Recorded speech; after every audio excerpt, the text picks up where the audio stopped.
Shalom, shalom. Vitsivitsy. Miezatra. Ok. Ilay izy zany ohatran'izao. Misy zavatra hitantsika tamin'ny Massekhet Souka. Na Massekhet le boky Massekhet Souka. Dia afaka ampianareo vetivety za hoe inona ilay hitantsika tamin'ny farany teo, tamin'ny Massekhet Souka mikasika an'ilay Rabbi Pinhas Yair. Apiko ilay azafady. Inona no hitantsika tamin'ny farany.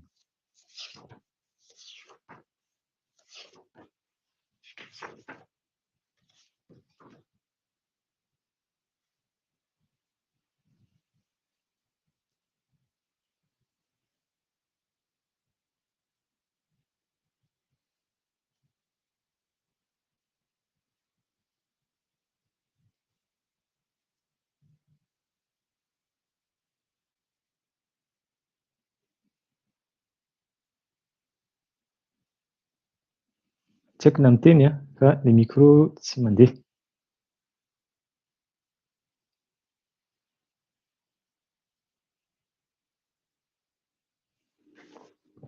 Daso ampiana.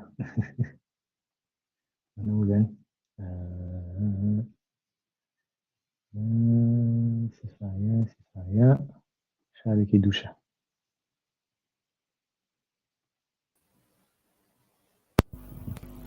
Bezara Tashem resaka momba ny indry inona moa zany re zany inona moa traduction hoe zerizoty Zerizoty olona kinga. akingana.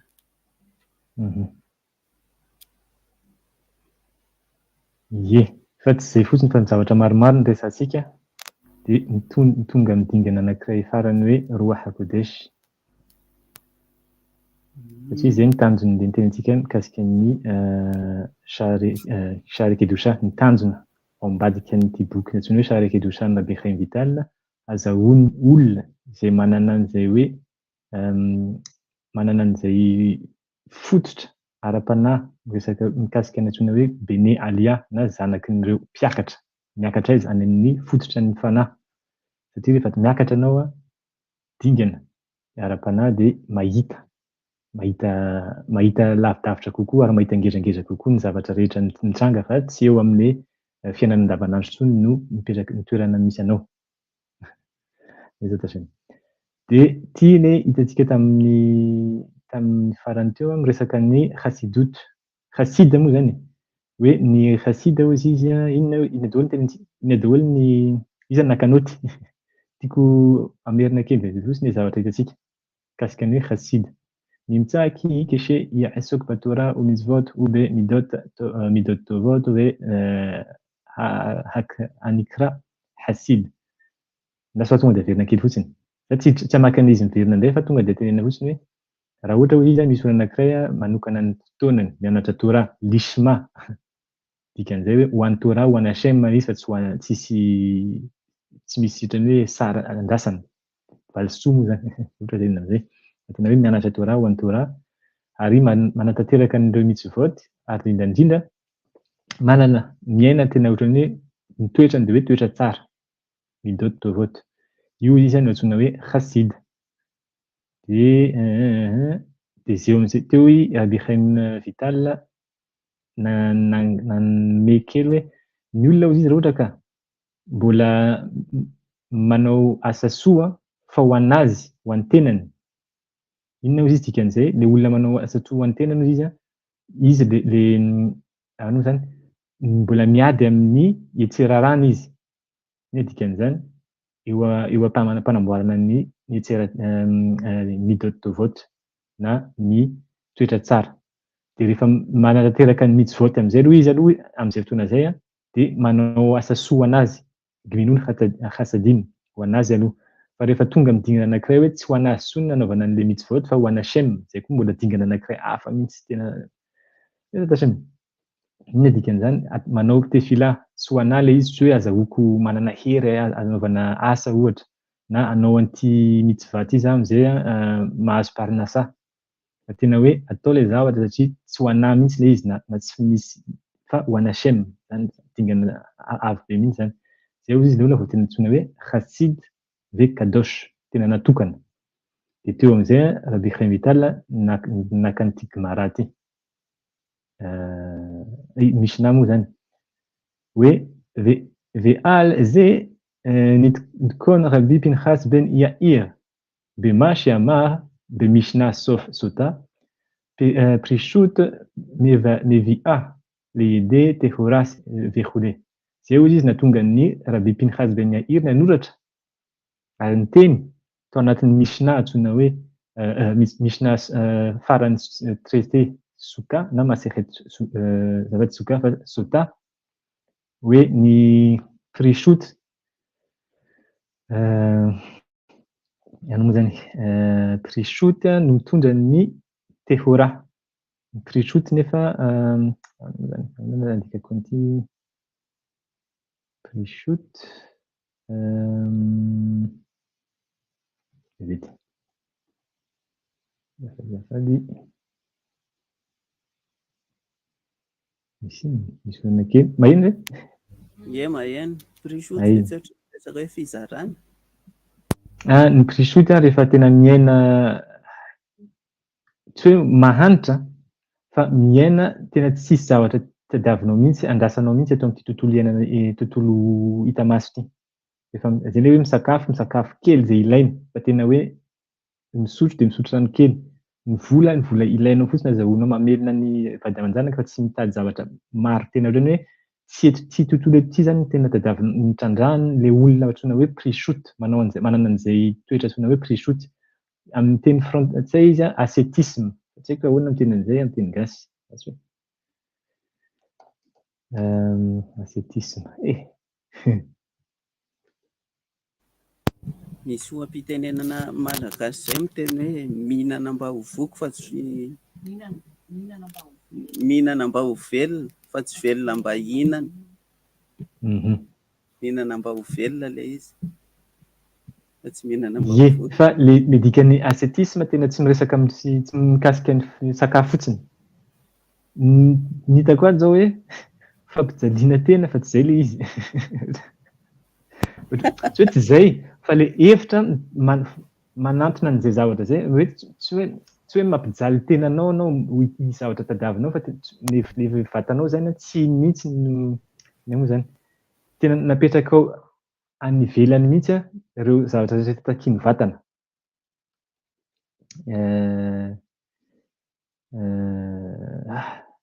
Tena tsy haiko.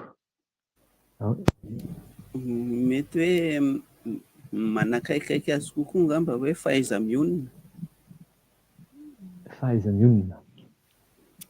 Angambany zay raha ohatra ka hoe amin'ny lafiny pozitif mahatsara azy fa tsy le negatif ireo fampijalia-tena. Malala mionona. Eny ataontsika an'izay angambany Bezat Hashem. Zay ny antsoina hoe prishut na ascétisme amin'ny teny vazaha. De io izy no mitondra anao ho lasa madio, tahor. Fa madio ara-panahy zany dikan'izay fa miaraka amin'izay koa ny ara-batana mazava ho azy. Zay mahatonga ny averiko ihany fa mitantara ho an'izay olona nahita ny Baba Sali olon-kendry marokana, izy mahia ohatran'ny taolana. Satria maninona? Ny zavatra ataony ohatran'izao. Sabata izy misakafo. De mandritra ny 9 andro izy mifady hanina. Satria izy zany amin'izay fotoana izay tsy eo amin'ny dingana hoe noana za fa tsy maintsy misakafo satria mila matanjaka. Tsy izay mihitsy satria zavatra ataony hafa mihitsy. Ny sakafo azony zany antsoina hoe mana amin'ny teny na ohatra dika izy hoe sakafo avy amin'ny fianarana Torah fa tsy fianarana Torah ho anazy fa ho ana Hashem. Zany fa dingana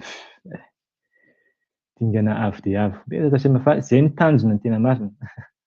Ho an'izay olona tena antsoina hoe Bene Alia manana an'izay fototra hoe te hiakatra any amin'ny toerana tena faran'izay avo.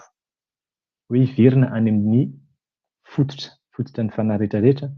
De izay fomba fiainana ohatran'izay no fiainan'ny olon-kendry na olona manana an'izany dingana zany.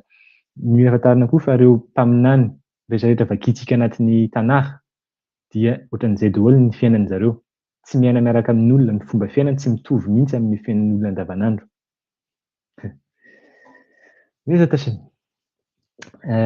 Dia zao zany ilay izy, ilay fanontaniana zany hoe ndasoa jerentsika aloha zany tsy maseretsy. Ilay izy misy toerana anankiroa samihafa no ahitana an'ity fampianaran'ny Rabbi Pinhas ben Yair ity.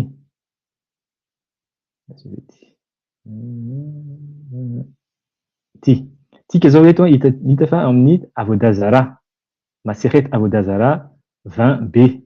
Dia zao no teneniny ato. Mikahana amar Rabbi Pinhas ben Yair.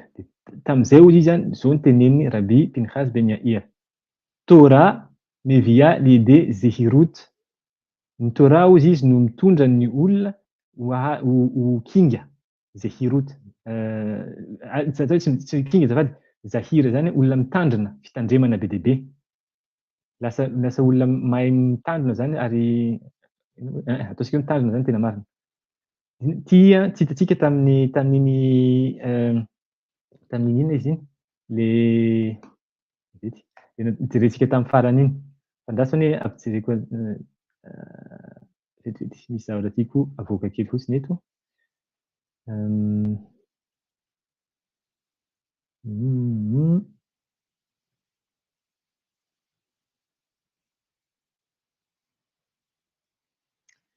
Tato inona antsika ilay izy? Efa tasiana tokony ho ato ilay izy.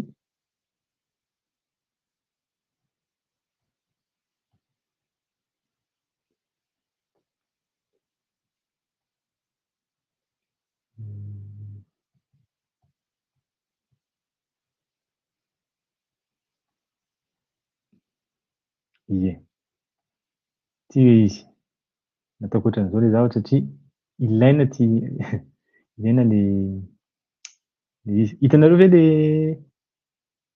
ie. Ie, hita. Tia zany tamintsika nianatra namaky an'ilay Mishnah tsy nisy an'ity resaka Torah ity. Tonga dia nanomboka tamin'ny Zrizut. Dia nefa eto Zrizut ilay izy nefa tokony Zehirut fa tsy Zrizut. Azafady. Tena tsy mitovy mihitsy lasa vetivety. Dia Zehirut hozy izy mitondra ny Zrizut. Misy tsy ampy ary eto, apiko kely. Zrizut hozy izy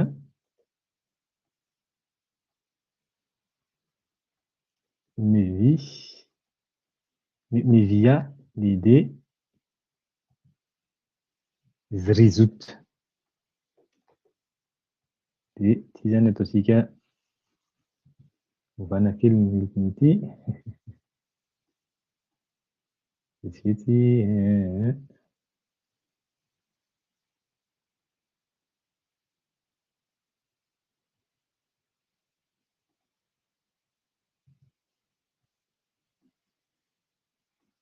Ok.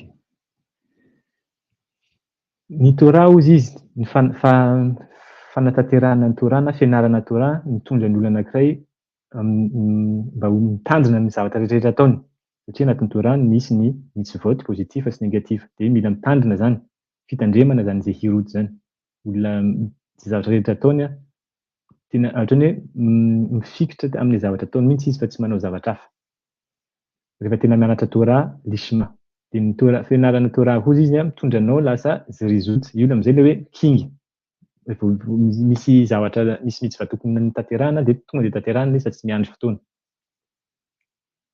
Dia ny Zrizut hozy izy mitondra ny nekiut. Nekiut indray ny fahadiovana, fa ny fahadiovana ara-batana araka ny tenentsika tamin'ny farany. Dia ny nekiut hozy izy mitondra anao amin'ny tahara na pureté zany, fahadiovana fa ara-panahy amin'izay zao. Dia ny tahara hozy izy mitondra anao ary manampy anao lasa prishut. Io ilay prishut hitantsika teo, dia olona mahalala mionona zany. Ataontsika amin'izay zany ilay dikan'ilay izy. Dia ny prishut rehefa mahay mahalala mionona indray ianao dia lasa olo-masina, kadosh, kedusha. kedosha araka ny tenintsika teo misy karazany misy dikany maro. Misy ny antsoina hoe masina fa izy koa natokana kadesh. De kedosha ndray izy rehefa anao tonga am'izay dingana antsoina hoe kedosha de lasa miakatra foana hozy izy ny fanetretena anava. De rehefa feno fanetretena anao de eo am'izay anao miakatra koa ny fatahorana ny ota manota. Iraty het tsy tia anota intsony satria manana an'izay midy tsisy fehibebona zay zany izy misy fanetretena. De rehefa misy an'izay tahotra ny fanotana zay de miakatra afaka antsoina am'izay anao izy tonga amin'ny dingana antsoina hoe chasidut. Io de resantsika miaraka amin'ny Rabbi Vital. Chasidut ny hoe manao asa soa, feno fahasoavana, feno asa soa zany feno fahasoavana. Mety izy chasidut. De tsy vitan'izay fa ny olona feno fahasoava manao asa soa ary mizara foana, inona ny zavatra miandry azy? Ruach HaKodesh. Teo nijanona antsika tamin'ny farany. Fa ny toan'io zavatra io rehefa manana Ruach HaKodesh anao izy de inona ny zavatra mitranga? Mitsangana amin'ny maty.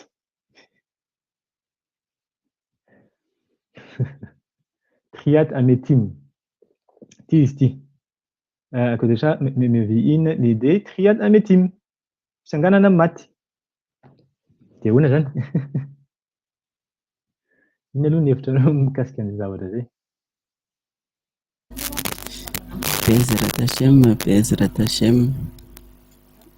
De hoe ahoana le Bezrat Hashem? Bezrat Hashem misy fanontaniana rabanita hoe Bezrat Hashem hoe rehefa tsy manaraka an'ireo rindra ireo zany de ireo rindra an'ireo zavatra ireo zany firindra an'ireo zavatra ireo de tsy tonga amin'ny triat ametim ve? Bezrat Hashem. Ny zay mantsy ahoana moa zany nazavako azy mba tsy ho kivy. Ny olo-kendry tany aloha efa nanome an'ireo taranaka ny zavatra tokony atao. Fa ny taranaka rehefa manalavitra ny fotoana nisan'izy ireo de inona ny zavatra mitranga? Iridat Adorot na fidinan'ny dingana ara-panahin'ny génération moa zany ny taranaka. Nefa ny fitaovana ao voasoratra ao ary ireo ny juifa rehetrarehetra mamaky an'ity, mamaky Gemara ireo fantatry zareo tsara ilay izy fa rehefa mahita an'ireto ny olona de inona ny zavatra mitranga? Kivy. Kivy tena reo zany tena hoe io zany tokony atao de ahoana zany anaovana Torah fa Torah be dia be. Vao manomboka eto fotsiny ny olona de fa kivy. Satria ny Torah misy dingana efatra, Shat, Ramez, Drash, Shtod. Tsy vitan'izay fa ny Torah zany Torah, Neviim, Ketuvim, Mishnah, Talmud, Gemara, sy ny sisa. Tsy vitan'izay mihitsy mila mianatra. Eto zany de fa misy sakana, voasakana. Satria inona mahatonga ny olana voasakana? Miverina ihany ny tantara tratran'ny Midotraot. Satria ny akamoana anatin'ny Midotraot. Le akiviana koa Midotraot. Averina ihany zany fa reto zavatra reto raha vao kivy. Dikan'izay aleo aloha tsy manatra ny Torah mihitsy fa aleo aloha manatra ny Midot Tovot fahendrena. De raha ohatra mamela ny fanontaniana, za tsy mamaly an'ilay izy fa Rabbi Pinhas Yair no miteny hoe zao natao rehefa te hitsangana amin'ny maty any aorianany. Io zany lalana. Misy hoe lalana hafa azahoana triat ametim? Fa ty aloha zany no ianarana. De ny tiako nazavaina kely androany tamin'ity Gemara ty hoe fa maninona tonga tampoka teo izy moa Rabbi Pinhas Ben Yair miresaka an'izao zavatra zao. Hoe inona zany le contexte natonga ny Rabbi Pinhas nampianatra an'ity zavatra ty. De zay mantsy satria ny tena tsara rehefa manatra Torah, indrindra resaka Gemara, tsy hoe hoe mitanisa pasoky, pesokim hoe zao misy an'izao de iny no ampiasainao azahoanao zany hoe andresy lahatra olona. Tsy ohatran'izay mihitsy. Satria raha vao zay ny atao tsisy mahasamihafa an'le olona manao an'izay sy ireo pastera sy mopera. Satria zay ny fataony zareo. Maka andininy ato anatin'ny baiboly de misy hevitra ao anatiny. De hitanao fa ty anatin'ny baiboly ty ohatran'izao no voasoratra. Hitanao fa voasoratra mihitsy izy. Fa hitanao ve le contexte mahatonga an'le zavatra voateny ohatran'izao mitovy amin'le zavatra anaty eritseritra ao ve le izy sa anao no te hanamboatra an'le anatin'ny fisainanao de nahita an'ity pasoky ty anao de iny no entinao atao fisaovana. Zany no fampiasain'ny pastera, pastera sy mopera. Fa Baruch Hashem, tsika tsy pastera tsy mopera fa voalohany indrindra mianatra teny Hebreo, mahay manary teny Hebreo ary misy fomba fianarana rehefa mianatra ny Torah. Misy fomba. Firy nisan'ny fomba fianarana fomba tokony fomba zany fa hoe ny zavatra tokony ho fantarina rehefa mianatra Torah. Iza ny mahay an'izay? Firy nisany?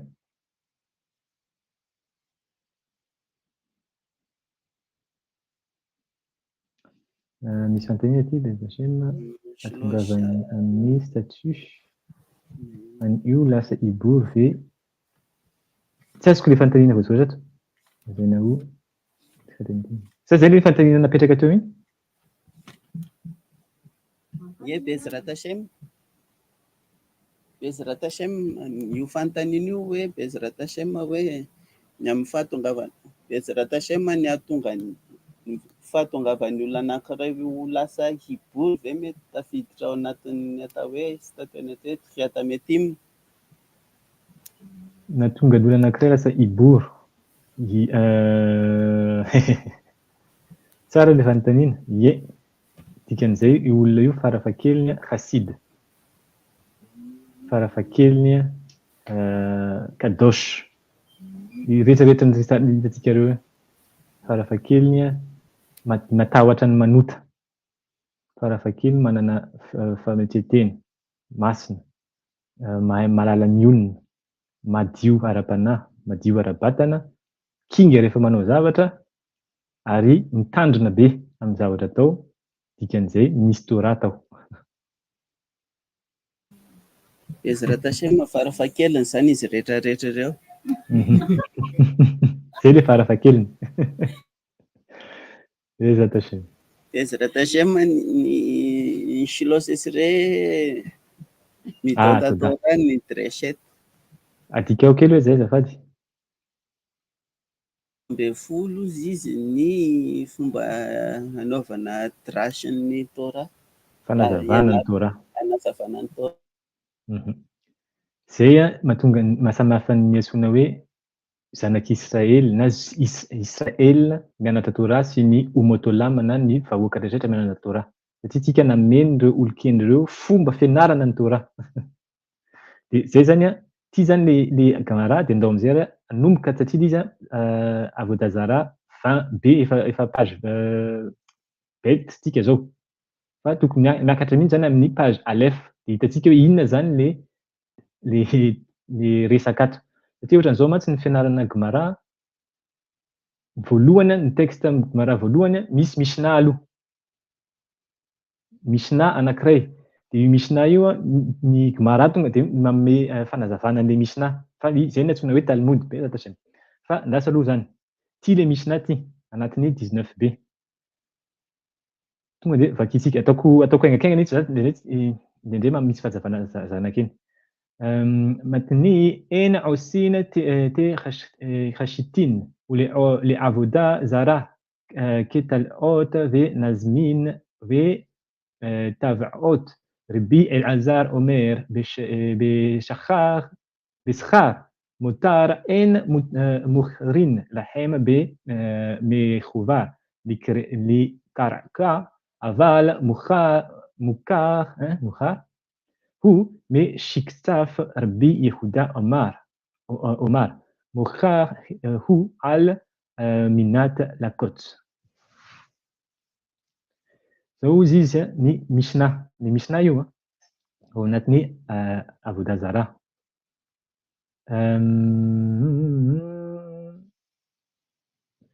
misy olona ny olona anankiray izy zany tokony tsy maka, tsy manamboatra firavaka avy amin'ny ohatra hoe vatosoa na volamena nampiasaina amin'ny avodazara.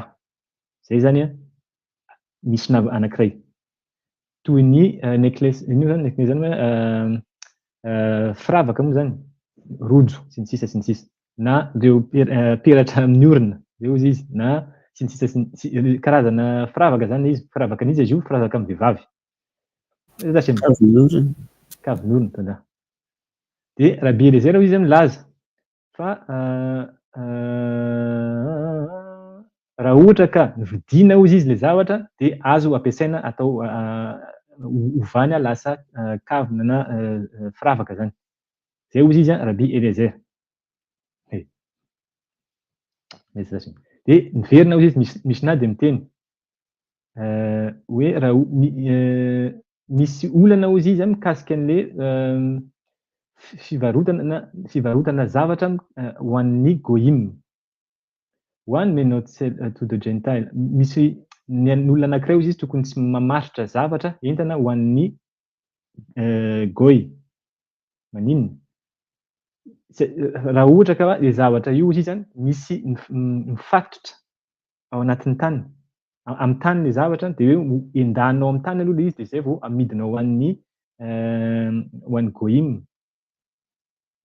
Fa raha ohatra ka tsy hoe amidy zafady, tsy azo amidy zay le izy zafady, tsy azo amidy hozy izy raha ohatra zany hoe misy olona anankiray mamboly dia le zavatra mbola ao anaty tany dia nalainao le izy avy amin'ny tany zay vao amidinao, tsy mety hozy izy zay. Zay hozy izy Mishnah. When it served from the ground. Dia na zavatra anankiray koa hozy izy raha ohatra ka misy fitaovana tamin'ny tany le izy dia niraofinao aloha le izy zay vao ho amidinao. Tsy mety koa hozy izy zay. Dia Rabbi Yehuda hozy izy dia milaza tsy voatery hozy izy le olona ohatra hoe maka an'le zavatra tamin'ny tany fa afaka tonga dia amidiny amin'le goy azafady rehefa ananany le izy. Ino zany ahoana zany nanaovako an'ity? One may sell it on the condition that it be served. Afaka amidiny hozy izy io zavatra amin'ny tany io raha ohatra ka le goyim no maka anazy amin'ny tany fa tsy le juif. Tsy haiko na nazava aloha zay. Nazava ve aloha le Mishnah sa misy fanontaniana aloha? Bezrat Hashem dia ahoana zany raha volamena? Le tamin'ny tany ve? Amin'ilay toerana. Ohatra hoe misy karierana volamena na vatosoa ohatra. Dia iza mitrandraka an'le izy? Dia Bezrat Hashem ianao no mitrandraka an'le izy. Dia amin'izay fotoana zay raha ohatra ka manaraka ny avin'ny Eliezer, Rabbi Eliezer dia tsisy olana. Fa mila vidin'le olona le zavatra fa tsy amena. Satria zay le discussion, zay le resaka ho ataon'ny Gemara rehefa avy eo hoe inona viana hozy izy mila inona zany hoe fa ahoana hozy izy tsy mety atao an'izay dia mamaly ny Gemara satria raha ohatra ka amenao le izy tsy mety fa raha ohatra ka vidiny le izy dia eo vao mety. Misy resaka ohatran'izay. Atsika tsy hiditra lalina amin'izay. Dia fa raha ohatra indray koa hozy izy kosa hoe le olona le goyim no mitrandraka fa mitrandraka izy satria izy nividy taminao, tsy maninona koa izay zavatra zay. Zay ny avian'i Rabbi Yehuda.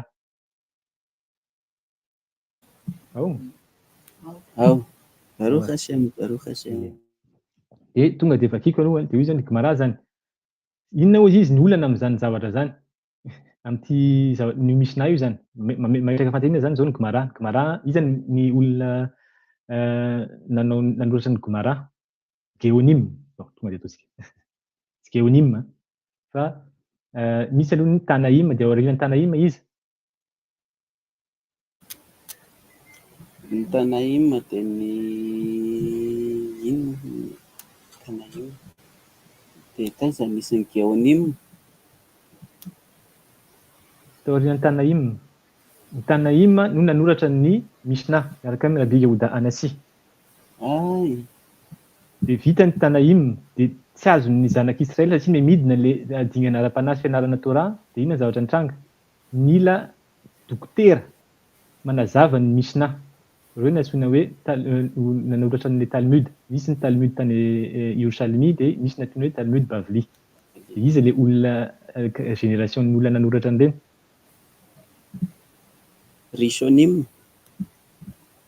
Rishonim reny. Amoraim, fa tsy Rishonim fa tany amin'ny farany. Amoraim. Dia ny Amoraim koa anisan'ny entre ny Amoraim sy Savoraim.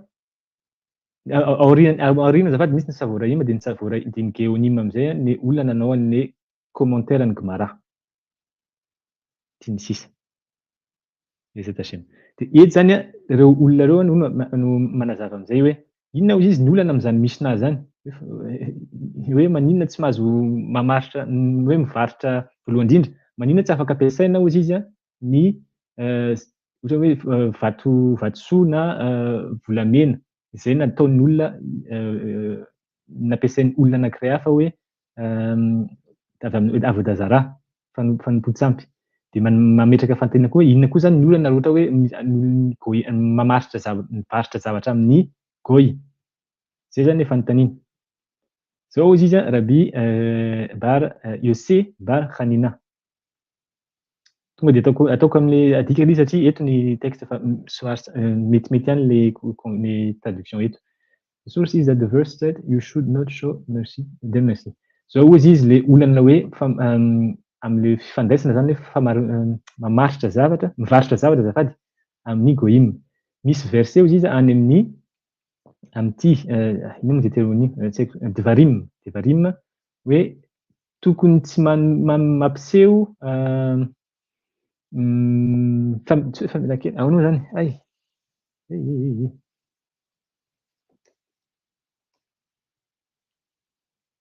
famindrapo. Tokony tsy mampiseho famindrapo anao izy ho an'le iza moa no resahana eto le mponina tao amin'ny Knaan. Zay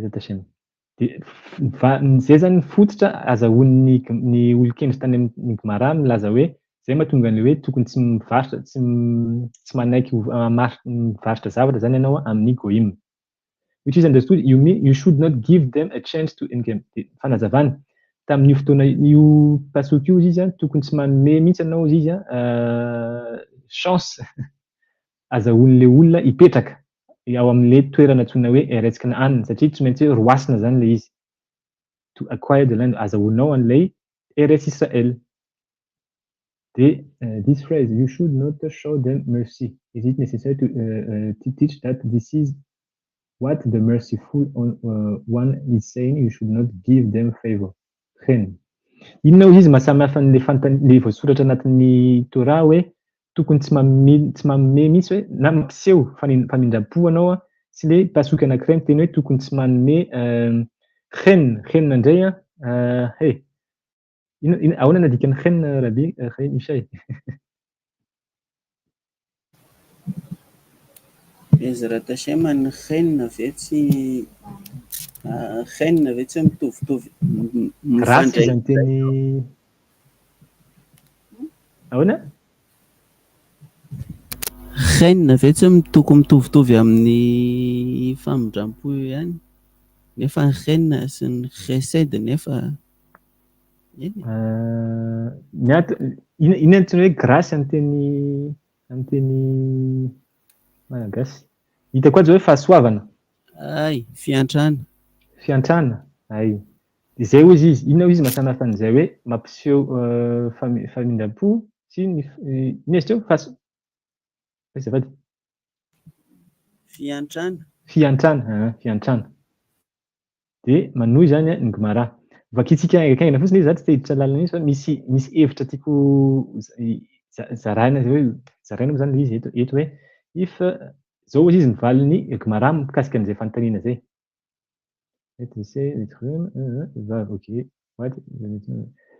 Misy mila mamaky amin'ny teny hebreo mantsy satria izy hoe le anankiray izy ty techonam dia nefa ny anankiray trinam.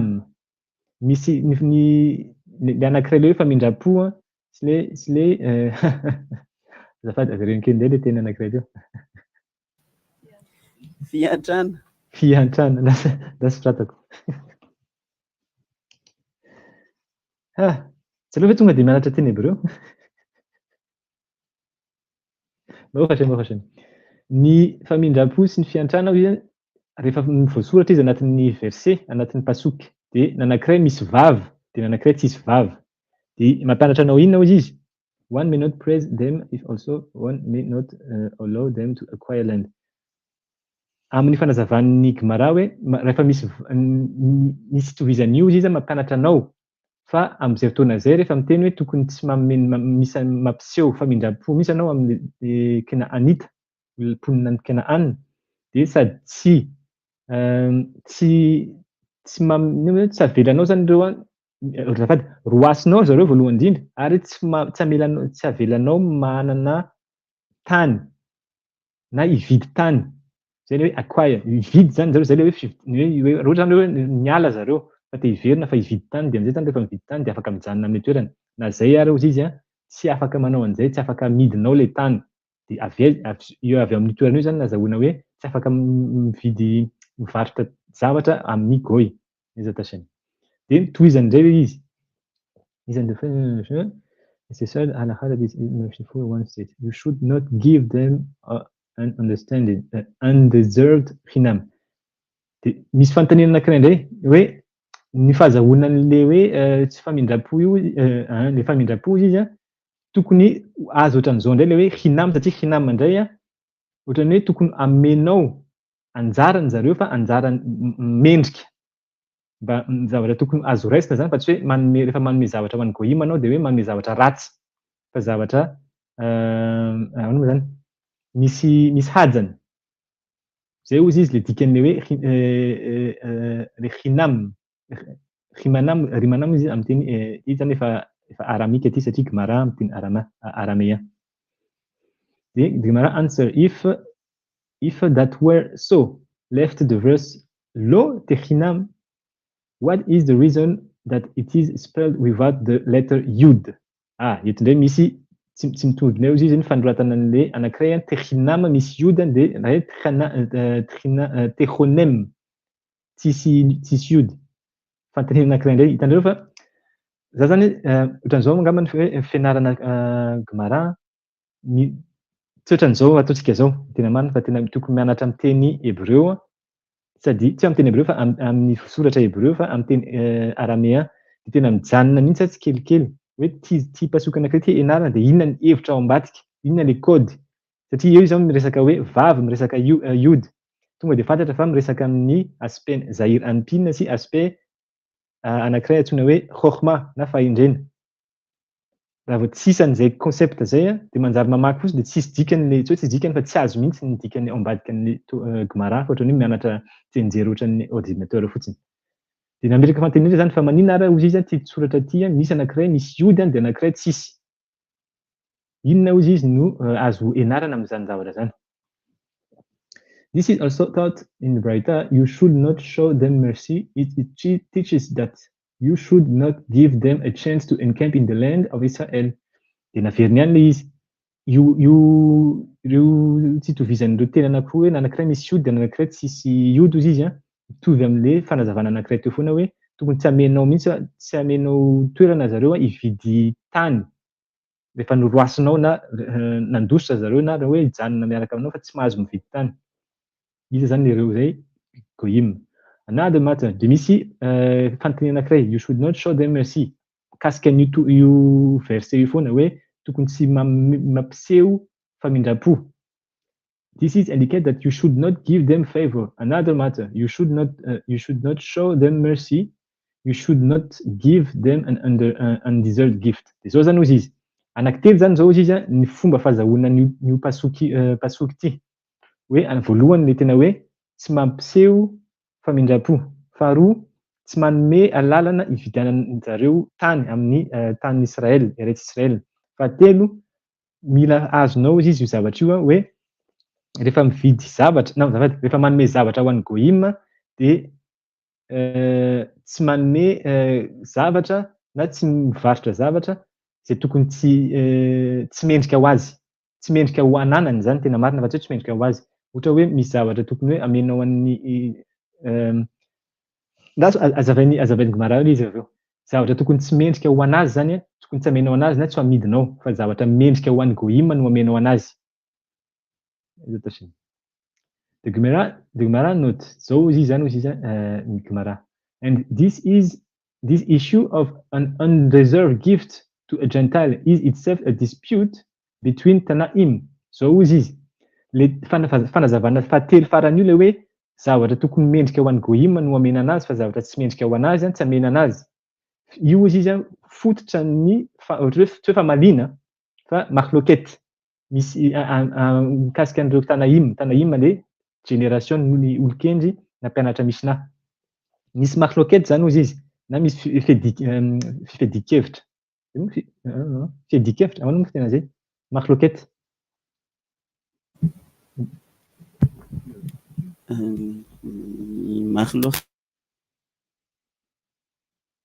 Allô? Adievitra. Miady hevitra, misy miady hevitra zany Tanaim mikasika an'izay sujet zay. Ino izy? As it is taught, you should not eat of any unslaughtered animal carcass. You may give it to the resident alien who is within your gates, that he may eat it, or not, or you may sell it to a foreigner. So izy le zavatra hoe tokony tsy anao izy ny zanak'Israela izy zany de tsy mahazo mihinana biby zay tsy natao shkita kashera zany. Fa biby ohatran'izay izy tokony amenao an'ireo. Inona le terme teneny ato hoe résident alien fa inona zao izy le terme ato? Les guerres. Biby ohatran'ireny izy amenao anatsoina hoe guerre.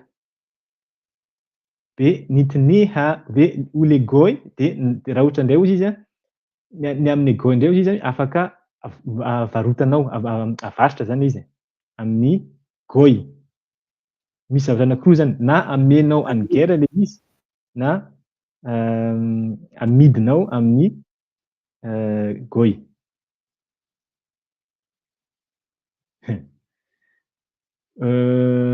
Io guerre io amty Gemara ty, le guerre izy zany le olona avy any ivelany zay miara-miaina aminao, mitoetra ao anatin'ny tany Israel. Fa guerre koa nefa guerre fantatsika fa misy dikany koa ny guerre hoe olona converti. De fanontaniako, inona hito le guerre le hoe tena hoe mipetraka ao anatin'ny tanàna zany antsoina hoe olona étranger zany. Avy any ivelany sa guerroute le olona nanao guerroute nanao conversion.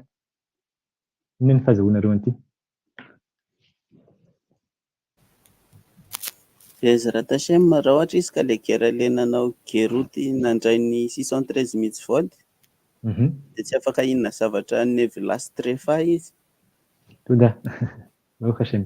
Dikan'izay le rehetra olona tsy miara-miaina amin'ny zanak'Israel atao amin'ny tany Eretz Israel fa tsy manaraka ny Torah. Fa ny guerre moa zany efa mazava ho azy fa manaraka Torah. Donc if you are scare people to the Lord of God. De zay ozy izy ny tokony nataonareo izy izy na manome an'ireo karazana biby tsy nety nanaovana shkita anazy, amenao an'le guerre na amidinao amin'ny goy. Raha ohatra anao izy ka olona matahotra ny Andriamanitra ao, Hashem. De ozy izy, I have derived only that it is permitted to the resident alien through giving and to a Gentile through selling. De zay ozy izy le fampianarana hoe amenao an'ny guerre le izy amin'izay fotoana zay fa amidinao le izy rehefa amin'ny gentil goy. From where do I derive that it is permitted to transfer a slaughtered animal to a resident alien through selling? Zao izy nenarana fa azo atao ny zany no zafady vety azo atao ny mivarotra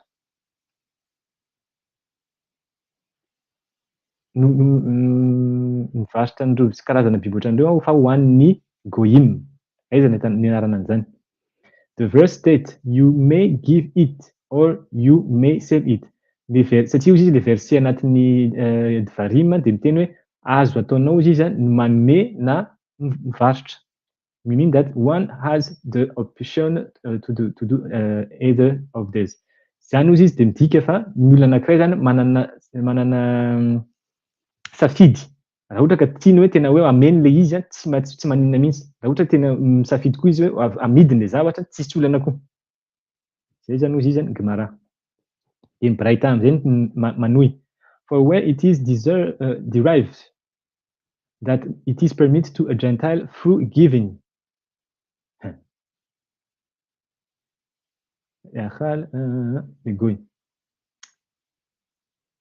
And one is not required to sell it from him. Dia mametraka zany toy izany ihany le fanontaniana. Taiza izy ny anarantsika fa azo atao ny manome an'io zavatra io hoan'ny. Ny tena marina eto ary ty le goy miova le terme. Le goy be nitinena minainy. Taiza izy ny anarana hoe amin'ny goy afaka amena anazy. Eto zany izy ny Braïta zany mifanohitra fa manampy an'le fanazavan'ny Gemara. Braïta, inona ny Braïta azafady Rabbi Pinhas Yair afaka hazavana kely. Inona mahasamihafa amin'ny Gemara, Braïta, Tosfot? Ny Bezrat Hashem ny Gemara nareo zany ny Gemara commentaire-ny Mishnah. Dia ny Braïta? Dia ny Braïta ny Braïta indray inona zany ny Braïta? Ny Braïta commentaire Mishnah fa tsy tafiditra anatin'le compilation ny Mishnah. Efa compilena zany ny Mishnah vita daholo le boky anakeniny. Fa mbola ina fatarina fa be dia be ny lovatsofina tsy tafiditra tao anatiny. Fa ny compilen'ny olona tany aoriana le izy, nisy olona nandray noty. Dia zay no antsoina hoe Braïta. Nisy asa be zany nataon'ireny olon-kendre tany hoe ino zany olona rehetrarehetra izay naka noty tamin'ny andron'ny Tanaim dia nalaina le izy dia nampidirina anatin'le Massekhet ny resahany. Dikan'izay mila fantarinao mahafantatra tsara ny sidre Mishnah zany le olona. Dia rehefa miresaka an'ity izy ampidirina anatin'ny traité Avodazara satria any miresaka an'ity zavatra ity. Hitantsika ny alehiben'ny olona taloha. Dia ny Braïta izy zany manampy hoe avy zao izy nahita ny anarana zany hoe amin'ny goy koa tsy voatery anao zany no mivarotra an'le zavatra ho amin'ny goyim fa afaka amenao koa le izy. Fo be netania ou netina. Avy amin'ny fanomezana zany fa tsy hoe namidy. And one is required selling them. The first said you may give it that he may eat it or you may sell it to a foreigner. Satria izy le verset anatin'ny Torah milaza hoe azonao atao izy no manome anazy azahoany dia amin'izay fotoana izay azahoany hihinana an'le izy. Nefa kosa azonao koa ny atao ny mivarotra azy. Zay hozy izy. Ho an'ilay foreigner azafady foreigner no antsoina hoe goy. Dia eo koa zany izy miverina ihany. Mitovy zany le Braïta ny tena marina, le hevitra ny Braïta sy le Gemara ato ambony. Therefore, you may say that they may transfer it to both a resident alien and the Gentile.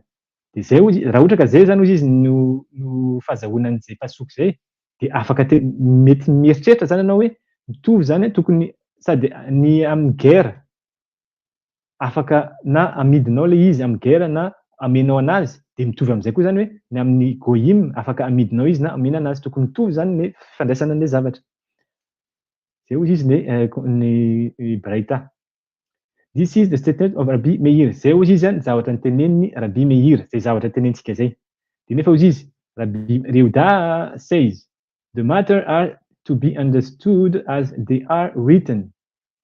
De Rabbi Yehuda ndray izy milaza hoe io zavatra io izy zany tokony ho raisina araky ny soratana, zavatra voasoratra. Fa tokony tsy atao tsy mandeha lavitra amin'ny zavatra, tsy mafana lavitra an'le hevitra voasoratra zany hozy izy. Ina zany dikan'izay hozy izy Rabbi Yehuda? One may transfer it and slaughter animal carcass to a resident alone only through given. De zay hozy izy, raiso arabaky teny hozy izy. Rehefa miteny izy hoe ny anankiray hozy izy afaka manome an'io ino zany hoe le hena tsy kachère io ho an'ny guerre manome de zay hozy izy no fahazahoana an'le izy aza mandeha amin'ny toerana hafa. De ny anankiray dikan'izay zany rehefa goy indray le izy zany de mila amidinao amin'ny goy le izy fa tsy amenao anazy. It is prohibited to give an undeserved gift to de zay hozy izy mahatonga an'le fahazazavana anatin'ny le gemara tany aloha le misy na hoe tsy azo atao hozy izy ny manome zavatra tsy mendrika ho an'le goy. Ina dikan'izany? Satria ina ny azonareo mikasika an'izay? Ina zany dikan'izay eto?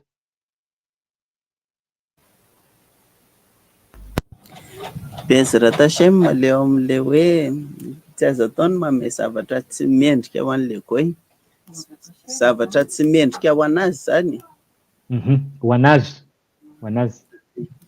Bezrat Hashem ohatra. Raha ohatra zany hoe misy zavatra kachère. Ohatra hoe ataontsika hoe divay ohatra. Hoe divay io fa kachère. De Bezrat Hashem tsy mendrika ho anazy zany. Na hoe biby natao srita. De tsy tirefaly izy fa kachère ny nanaovana azy. De Bezrat Hashem tsy mendrika ho anazy koa zany reny. Zakain'i David, ina ny hevitry Zakain'i David mikasika an'izay zavatra zay?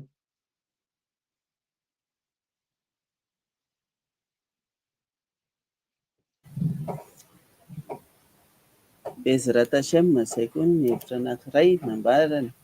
Bezrat Hashem hoe zavatra anisany hoe mety hiteraka hilul Hashem raha omena anazy.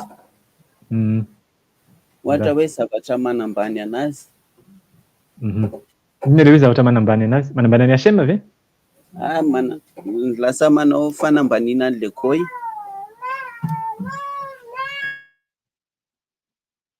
Le fandraisana an'le zavatra kachère ve manambany an'le goy? Hoe ohatra hoe manome zavatra ratsy an'le goy, zavatra efa tena ratsy zany efa tsy mety atao famezina ho an'ny olona. De azoko le izy fa ametraka fanontaniana za. Am'izay ty zany le zavatra voasoratra araky ny tenen'i Rabbi Yehuda hoe zao hozy izy aza miala lavitra an'le zavatra voasoratra arabaky teny hoe misy biby tsy natao srita. Tsy kachère le srita le namonoana anazy. De io hozy izy voalohany indrindra amenao an'le guerre na le olona vahiny miara-miaina aminao. Amenao anazy le izy de amidinao an'ny goy io zavatra io satria ireo afaka mihinana an'le izy. De zay hozy izy teneny hoe it is prohibited to give zay hozy izy mahatonga an'le hoe tsy azo atao fady ny manome zavatra tsy mendrika ho an'ny goy. De apetrako ihany averiko ihany le fanontaniana. Raha ohatra zany zay zany tenen'ny Rabbi Pinhas Yair hoe raha ohatra zany hoe misy divay kachère io de tokony satria tsy mendrika hosotroin'ny goy de tsy amena anazy. Fa le zavatra teneniny eto am'le hoe matana fanomezana be nitina. Ina dikan'izay? Tsy mendrika zany izy no anomezana an'le izy fa raha ohatra ka amidinao io tsisy olana. Dikan'izay ny kôdy eto angamba razarantsika natanina zany zavatra mitovy amin'ny hevitra hoe matany Torah. Ny fanomezana Torah rehefa manana mérite anao na merity avy amin'ny ray aman-dreny tsy razam-be na merity ny zavatra nataonao. De zay anao vao afaka hanomezana zavatra. Fa raha ohatra ka tsy manana merity le olona, ina dikan'izay? Goy. Tsy manana merity sady ina dikan'izay hoe tsisy ny meritin'le razam-beny zany tsy ampy. Satria tsy tafiditra anatin'ny tantaram-resaka hoe Torah ary ny zavatra ny fihetsikan'le goy koa tsy manome anazy alalana azahoany andraisana zavatra kasera moa zany. Na avy tsy avy kasera fa avy amin'ny juif, avy amin'ny tsy juif, avy amin'ny Israel. Amin'izay fotoana zay izy tsy azonao amena anazy le izy atao ohatran'ny hoe gift, ohatran'ny hoe fanomezana matany Torah. Fa raha ohatra ka amidinao le izy, tsisy olana. Satria maninona amin'izay fotoana zay? Satria rehefa nanome vola le olona, iny le meritiny, iny solon'le meritiny. Satria miala tanatin'ny paosiny ny zavatra foiny zany no manome an'le izy. Amin'le hoe manome vola de zay iny le meritiny. Amin'ny fotoana iny tsisy olana mihitsy hanomezanao an'le zavatra an'le goy. Fa nefa kosa ny guerre na le olona avy any ivelany miara-miaina aminao satria izy miara-miaina aminao misy fifandraisana zany aminao. Misy dikan'izay koa izy mahay miara-miaina aminao. Efa manana merity izy zay. Amin'izay fotoana zay tsisy olana mihitsy hanomezanao anazy manome anao fa tsy voatery anao hoe amidinao le izy aminazy. Tsy haiko hoe nazava ve zay? Baruch Hashem, Baruch Hashem. Baruch Hashem, Baruch Hashem. De tohizana am'izay. Eo fa tsika anomboka am'izay tsika miditra amin'ny azafady aloha. Endasy tohizana. The Gemara comments zao am'izay izy commentaire ny Gemara. Rabbi Meir is saying well. As the verse indicates that either method is acceptable, the Gemara explains. Lasa aloha. Rabbi Meir izy niteny zavatra anankiray.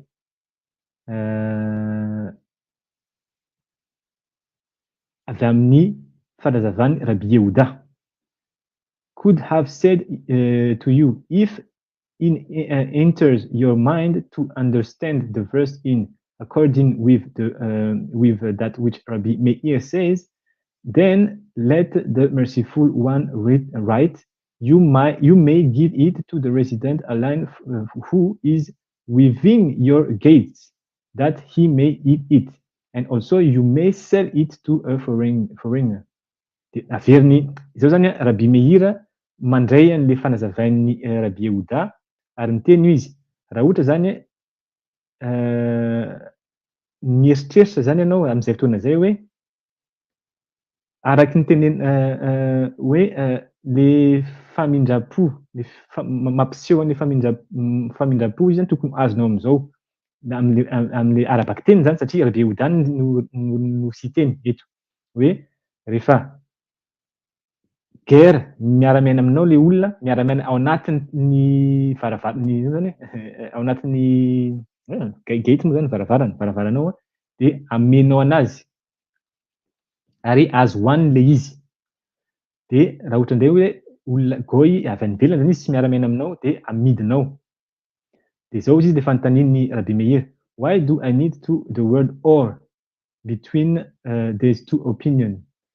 Fanontanian'ny Rabbi Meir zany fa maninona zany izy nampina le terme hoe na or eto ty izy o izy amin'ny teny hébreu fa maninona izy amin'le verset hoe na izy io izy amenao an'le guerre na midinao amin'ny goïm. Raha ohatra ka tonga de hoe arabaky teny tonga de azo le izy asory fotsiny asory le na fa tonga de hoe teneny hoe amenao amin'ny guerre le hena hoaniny de amidinao amin'ny goïm. Maninona ampinao na or amin'ny teny anglais. Averiko ihany fa ohatran'izao fianarana Gemara ary zay nodingan'le olon-kendry tany aloha. Eo amin'ny hoe na io de fa mipetraka izy mipetraka fanontaniana. Learn from it that it comes to teach that the matter are to be understood in they are written. Zay ozy izy nampianatra anao hoe rehefa mamaky amin'io verset io misy an'le hoe or na hoe na amin'ny teny gasy de mampianatra anao hoe tsy maintsy mila azonao araky ny voasoratra le izy fa aza manao an'le interprétation hoe na amidinao izy amin'ny guerre na amidinao amin'ny guerre izy na omenao anazy tsy maninona, de raha amidinao amin'ny goy na amenao amin'ny goy tsy maninona. Azo atao an'izay hoe izy fa matoa misy an'ilay hoe or na ao anatin'ny anenakelan'ny teny anankiroa dia zay ny hoe mihina raisina araky teny. Toy izany am'izay. The Gemara asks, manontany ndray izy ny Gemara, and how does Rabbi Meir explain that the wording of this verse? The Gemara answers that the word or teaches that one should give precedence to giving to a resident alien over selling to a Gentile. Ahoana izy zany fomba fahazahoana zany an'io zavatra nampiny Rabbi Meir io. De nivalin'ny Gemara le hoe le teny antsoina hoe na o izy amin'ny teny hébreu de mampianatra anao izy hoe ny olona anankiray izy zany tokony ino zany hoe ny zavatra voalohany tokony ataon'olona anankiray de le manome ho an'ny guerre, de ny zavatra farany nataony indrindra ny hoe amidiny amin'ny goy. Ina dikan'izay? Raha ohatra ka tonga am'izay zavatra zay hoe vonoina le biby fa tsy kasera, de raha ohatra ka misy guerre ao amin'ny tokantrano fa le ville tanànan'le misy juifa, de voalohany ny zavatra tokony ataony voalohany indrindra amena an'le guerre le izy, fa tsy tonga de lasa izy de mandeha mitady goy de hoe ho amidiny. Ny farany zany le hoe amidy le izy ho an'ny goy. De hoy izy am'izay. And Rabbi Yehuda hold that since you are commanded to sustain a resident alien, and it is stated, and he shall live with you, and you are not commanded to sustain the Gentile. There is no need for a verse to teach that one should give precedence to a resident alien. Rabbi Yehuda nefa izy mamaly an'izay zavatra zay, zay zavatra tenenin'ny Rabbi Meir zay. Misy voasoratra hozy izy. Misy didy anankiray hoe anao izy zany tsy maintsy mamelona ny guerre zay mitoetra ao anao, mitoetra miaraka aminao. De nefa kosa izy any amin'ny Vaikra, ty le référence, miteny hoe tsy you are not commanded, tsy namena tsy nididina izy anao tsy nametraka didy zany Hachem na hoe anampy na amelona ny goy. Et ata mitzvah le achiyot. Zao le izy. Dege ata mitzvah le chayeto. Zafady. Averiko kely satria amin'ny teny hébreu izy vao mazava. Eto izy le pasoky anatin'ny misy pasoky miteny hoe le amin'ny guerre anao izy chayav. Zafady tsy hoe chayav fa mitzvah mihitsy le izy. Ata mitzvah mibaikona ianao mamelona an'le guerre. Didina anao mamelona azy satria izy miara-mitoetra ao aminao. Vegoy ei ata mitzvah. Ary ny goy kosa no izy anatin'ny pasokin'ny Vaikra tsy nididina anao izy mamelona azy. De am'izay fotoana zay hoy izy. Therefore you need to verse to teach that one should give precedence. Am'izay fotoana zay hoy izy fa tsisy an'izany resaka hoe raha ohatra ka tokony ny guerre aloha zany izy no amenao voalohany satria fa mazava fa anao tsy chayav, tsy nididina anao amelona ny goy fa didina anao amelona ny guerre, dikan'izay tonga de fantatrao fa iny zany nataonao satria iny mitzvah. Zay zany teneniny Rabbi Yehuda, tokony tian'ny Rabbi Yehuda teneny zany hoe tsy manampy zavatra maromaro ianao Rabbi Meir satria eto fa misy pasoky miteny hoe anao mitzvah ny mamelona guerre ao aminao. Fa ny goy anao tsy manana mitzvah, tsisy mitzvah misy nandidy anao hoe ndana mamelona goy. Dikan'izay fa mazava ho azy le izy. Tokony tsy manampy zavatra zany ianao izy raha ohatra ka atao an'izay hoe tsisy zavatra ampianao amin'ny fanazavanao Rabbi Meir, hozy izy Rabbi Yehuda.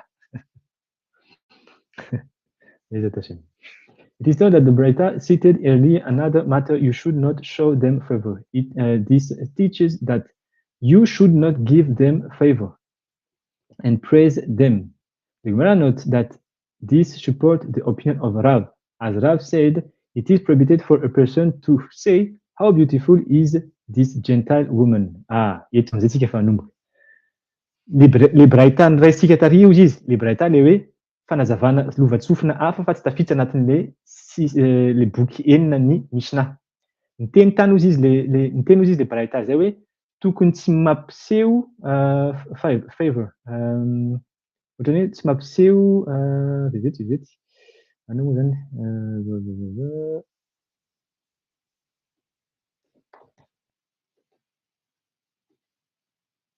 Tsy mampiseho fankasitrahana amin'ny goy anao ozy izy.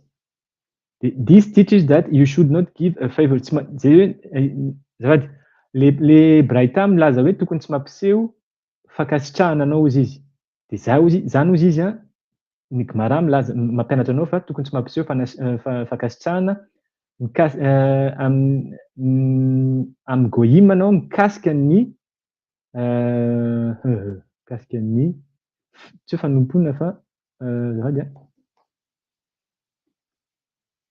ohatra dikako izy ohatrany hoe fiderana, ohatrany hoe misy zavatra ohatrany hoe fideranan'ny goy zany tena marina.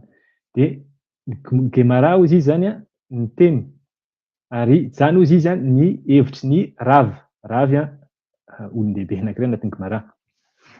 De zao ozy izy ny tenenin'ny Rav fady ny ho an'ny olona anankiray ozy izy ny teny hoe tena tsara tarehy ozy izy ty vehivavy goy ity. Tsy mahazo midera mampiseho fiderana ohatra hoe na tsara tarehy ohatrany ahoana ozy izy le goya de tsy azo io. Le adam se ama kama na goya zo. Tena tsara tarehy ozy izy ny ty goya ty de vehivavy ty. De zao amizay ozy izy Gemara milaza. Raise an objection for that brother. Ny Gemara ozy izy de misy napiakatra manohitra zany an'izay Braita zay. This was an incident involved Rabbi Shimon ben Gamiel. De mitantara izy amizay hoe manohitra an'izay zavatra tenen'ny Braita zay hoe misy zavatra nitranga izy tamin'ny Rabbi Shimon ben Gamiel, who was on a step on the Temple Mount, and he saw a certain Gentile woman who was exceptionally beautiful and said, izy ozy izy nitsangana teo amin'ny tohatry ny tempolo Betanidash de nahita vehivavy goya izay tena faran'izay tsara tarehy ozy izy. De zao ozy izy. Inona ozy izy? Goya ra'a goya achat na'a de yoter amar marabu ma'asech Hashem. Aiza tsika amnovina tsika tenan'izay pasoky zay?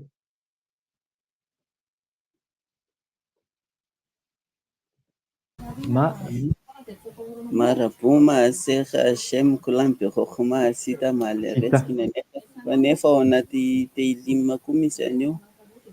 Teilim le Shabbat Kodesh. Bezat Hashem. Zay ozy izy zany tenenin'ny Rabbi Shimon ben Gamiel. De fantanina zany nahita an'le vehivavy tsara tarehy i Rabbi Shimon ben Gamiel de niteny an'izay mikasika an'le atsara tarehin'le vehivavy. And Rabbi Akiva to de tsy vitan'ny Rabbi Shimon ben Gamiel rery ozy izy niteny an'izay fa Rabbi Akiva koa nanome ohatrany hoe fiderana ohatrany teny hoe nahita an'le endriky le vehivavy tena hoe tsara endriky, tsara tarehy de nanao an'izay hoe midera zay hoe praise. De ahoana zany izy? Tenan'io psaume io. And Rabbi Akiva to okay. And he saw the wife of the zao tsy miteny an'izay vehivavy io mikasika ny Rabbi Akiva ndray ozy izy nahita ny vadin'ny Tournos Rupus io mpanjaka Romanina. De nome izy ary nitomany. Azafady, he saw the wife of the wicked. Hitany ozy izy ny vadin'le ity ny commandant moa zany izy ity, pitarika romane de nome izy izy sady nitomany ary his part as she was created from a putrid drop he laughed de zao izy izy nome satria fantany izy izy fa le ty vehivavy ty izy izy vita avy amin'ny anao zany hoe avy amin'ny toerana maloto zany ataontsika am'zay ohatra toerana maloto izy zany voan'ity vehivavy ty de nome izy as he foresaw that she was destined to convert and he would marry her satria izy izy nome izy maninona satria fantany izy izy fa io vehivavy io izy izy hanao conversion anaraka ny Torah ary i Rabbi Akiva no anambady azy amin'ny farany de teo izy nitomany as this beauty would immediately be consumed by dirt satria izy izy maninona izy nitomany ndray satria le atsarataren'ity vehivavy ty izy izy tonga de ho lany ary lasa vovoka ina dikan'izany ny atsaratareo izy izy zavatra mifikitra amin'ny fotoana rehefa vita ny fotoana de lasa malazo le izy de lasa mivadika vovoka tsy zavatra hevel zany tsy mitoetra mandrakizay fa vetivety fotsiny zay na tonga anazy hoe sady melo izy zay vao nitomany de izy nefa maninona izy mitena le nitomany satria nahita le atsaratareny de le sujet eto hoe tsy azo atao izy izy ny midera ny manome fankasitrahana ny goïm zay zany le tiany Gomara resany de zao am'zay izy izy as all would have explained the incident involving Rabbi Shimon ben Gamliel ahoana izy zany no anazavainy Rav an'le zavatra nitranga niainan'ny Rabbi Shimon ben Gamliel who praised the beauty of Gentiles izay nampiseho fankasitrahana an'ny vehivavy Goya de Gomara izy izy namaly hoe Rabbi Shimon ben Yochai izy izy nanome fankasitrahana ho an'ny Hashem fa tsy ho an'le vehivavy am'izay fotoana zay tsisy olana tsy le atsarataren'ny vehivavy zany no nankasitrainy Rabbi Shimon ben Gamliel fa le asa vitan'ny Hashem le voazanahary moa zany voazanahary ino no nataony zay mahatonga hoe marabu ma'aser Hashem Master said one who sees beautiful or otherwise outstanding creature recite blessed be Baruch Baruch she kacha bara ba'olam de napin'ireo olon-kendry am'zay hoe ho an'izay olona anankiray izy mahita zavatra tsara endrika zavaboary tsara endrika izy de tsy maintsy miteny an'ity bénédiction ty hoe Baruch ata Hashem ekirim min haolam shekacha bara be'olamo satria zay naharo izy ty zavaboary anankiray ty tao anatin'ny tontolony de mametraka zay zany ny antony mametraka fantanina am'zay zany ny mikendry hoe azo atao ve zany izy ny mankasitraka na manome ohatrany hoe manome fankasitrahana ho an'ny vehivavy am'izay fotoana zay de izy ny fantanina and the Gemara raise an objection from the Braita de natakatra nanohitra zany an'le Braita ndray zany izy zany le Gemara the verse said as you shall keep yourself from evil every evil thing satria izy izy tsy azo atao zany izy izy no ohatrany hoe manome midera ny vehivavy satria anatin'ny varima miteny hoe tsy tokony miaro ny tenanao anao izy izy amin'ireo zavatra ratsy rehetrarehetra de mitohizany this teaches that a person should not gaze upon a beautiful woman even if she is unmarried and a person should not gaze upon a married woman even if she is ugly lasalo ao velonareo izany manaraka atao zay ka nawa zao izy izy ny Gemara tokony mierovo izy ny tenanao mba tsy hanaraka ny zavatra ratsy rehetra de zany izy mampanatra anao fa Olona anankiray hoy izy tokony tsy miteny amin'ny vehivavy tsara tarehy hoe tsara tarehy izy. Na de even if she na de tsy manambady hozy izy io vehivavy io. Tsy azo atao ny miteny an'izany hoe tsara tarehy anao na ohatrany hoe manome compliment zany e. Zay izy raha ohatra ka ataoko amin'ny teny frantsay.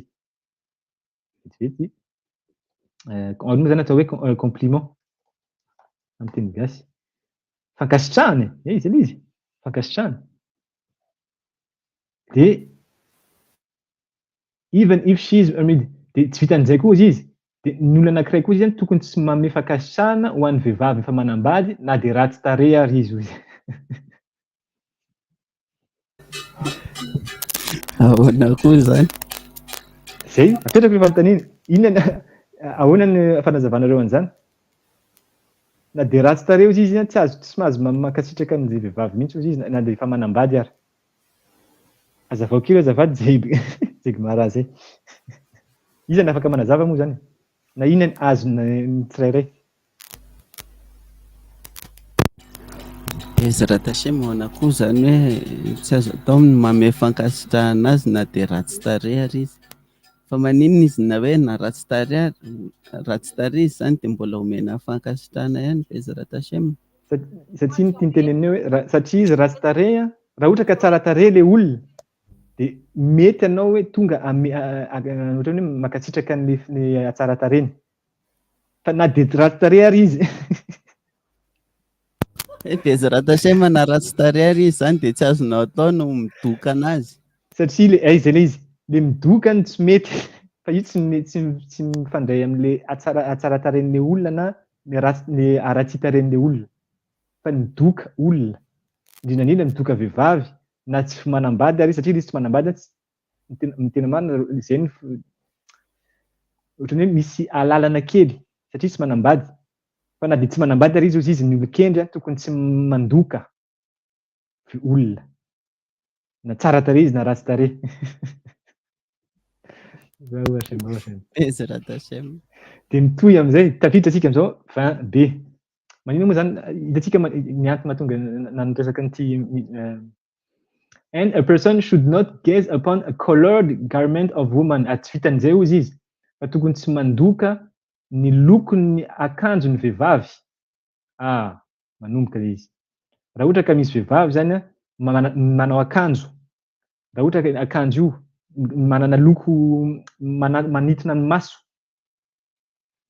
Na akanjo io manome ohatrany hoe manome zany. Tsy voatery loko izy io satria eto ny resaka loko izy fa endrika an'le akanjo zany mamoaka zavatra tokony afenin'le vehivavy. Na manome ohatrany hoe manome avantage an'le vehivavy zany tena marina. De tokony tsy dokafana le olona le vehivavy amin'izay fotoana tsy mahazo alalana mihitsy zany hozy izy. Tokony should not tsy azo atao. And a person who should not gaze at a male monkey, at a female donkey, at a pig, at a sow or a fowl when they are mating. Ary zao zavatra magaga koa apian'ny gomara. Ny olona anankiray izy tokony tsy mandoka ny ahoana moa zany hamora ino moa amin'ny teny gasy?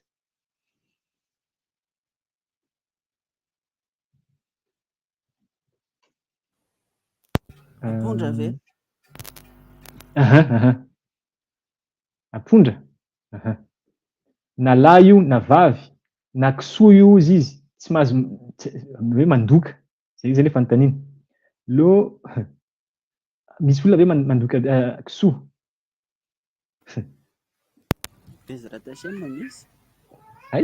Iza ohatra?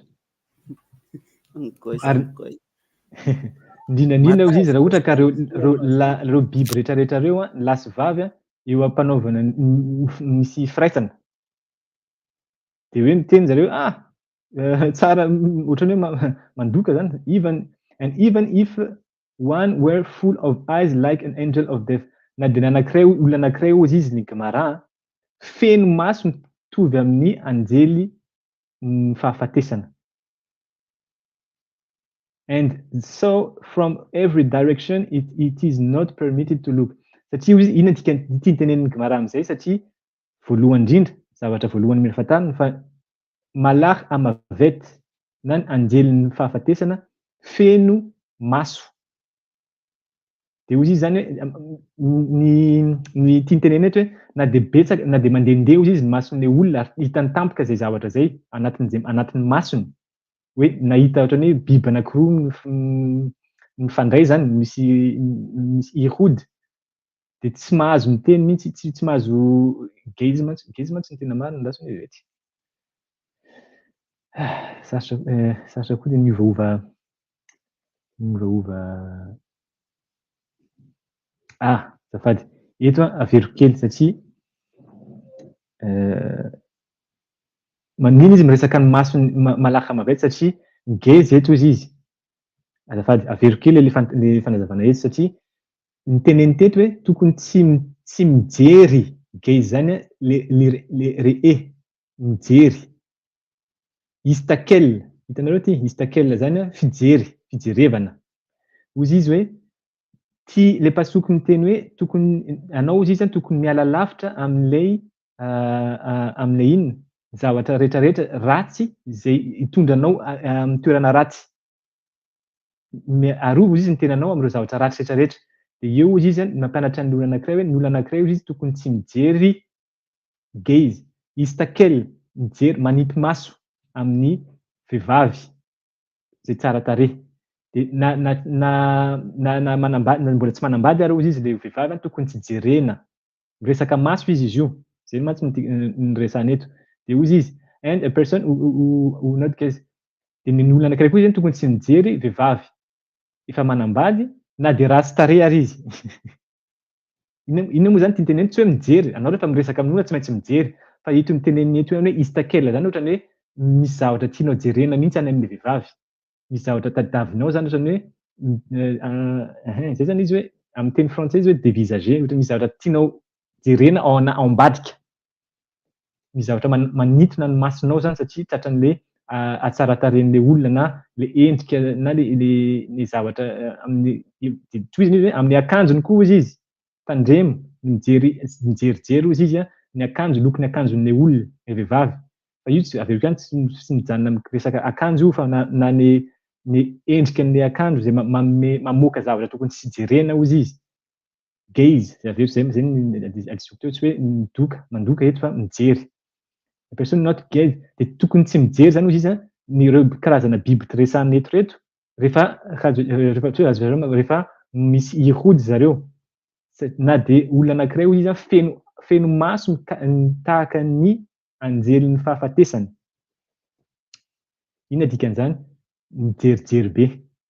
Tsy voafeny ny masony fa mijery zay misy zavatra anankiray de mandeha any ny maso. Misy zavatra anankiray ary de mandeha any ny maso.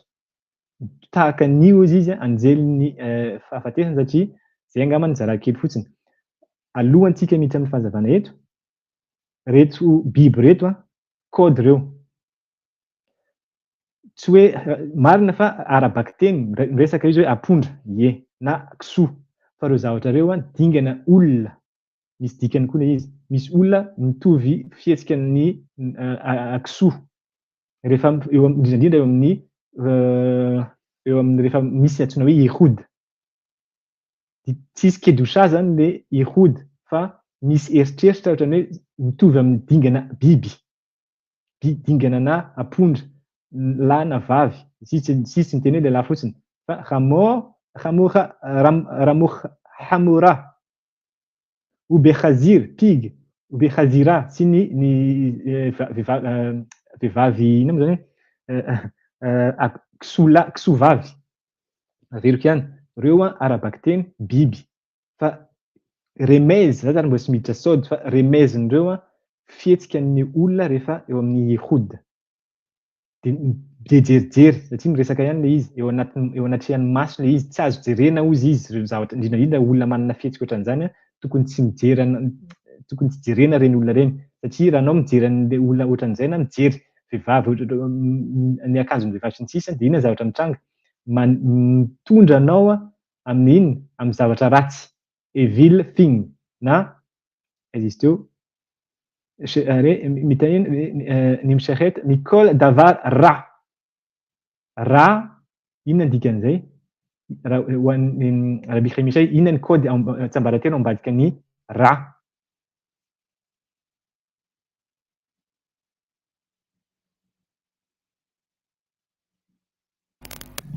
Izy raha Tashem raha ny dikan'ny mahalalaka fotsiny amin'izao dia hoe ratsy. Fa ny tsiambaratelo?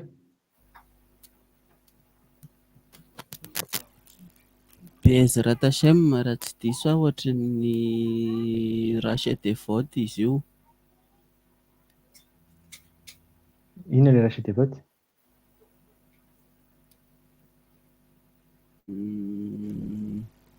Raha tsy diso aho mety hoe rachat de Ainaim ve? Afaka atao an'izay izy a, fa le raha neritneretantsika mikasika ny kery. Inona no antsoina hoe kery? Ay, kery Inona ny kery amin'ny teny gasy? kery mitsika, lehilahy Mitsika, mitsika. lehilahy mitsika. Satria hozy izy ny maso a, rehefa hoentinao mandehandeha amin'ny lavitra dia fantary fa tonga dia zay zany tenenay hoe eroa hozy izy no tenanao mba tsy tonga amin'ny toerana antsoina hoe rà. Rà zany mba tsy ho very hozy izy amin'ny zay rànao. Mba tsy ho tonga amin'izany dingana antsoina hoe lehilahy mitsika. Zay moa izy? Ie, zay. Tandremo hozy izy zany ny maso. Dia eo izy miresaka an'ireto karazana zavatra reto dia hozy izy hoe and yellow deaf full of satria hozy izy ny anjelin'ny fahafatesana feno masony. Ametraka fanontaniana za, fantatrareo ve ny isan'ny mason'ny anjely malaka mavety? Iza no manana hevitra na iza no malala?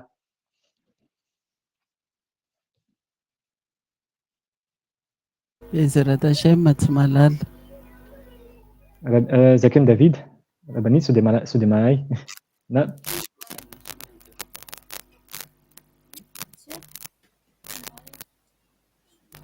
zao le izy, zaraiko. Ny isan'ny masony malaka mavety a 3,900.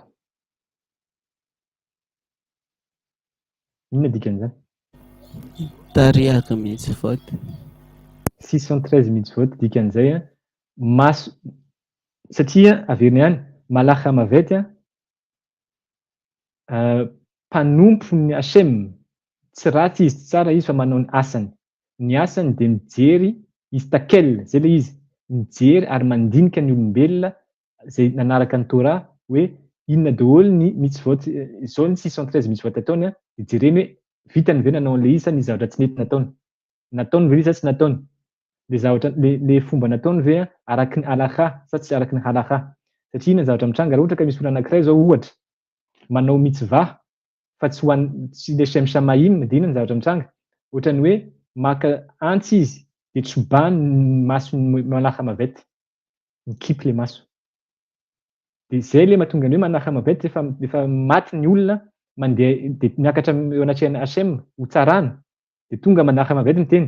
Jereo hozy izy za 613 ny masoko fa zao jereo fa mikipy. Inona dikan'izany?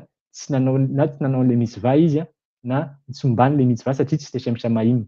Zay no anisan'ny zavatra mitranga any ambony any rehefa hoe manaraka Torah. Zay mantsy mahatonga ny hoe betsaka ny olona miteny hoe zay nanaraka Torah, zay juif. Fa jereo le mitzvah.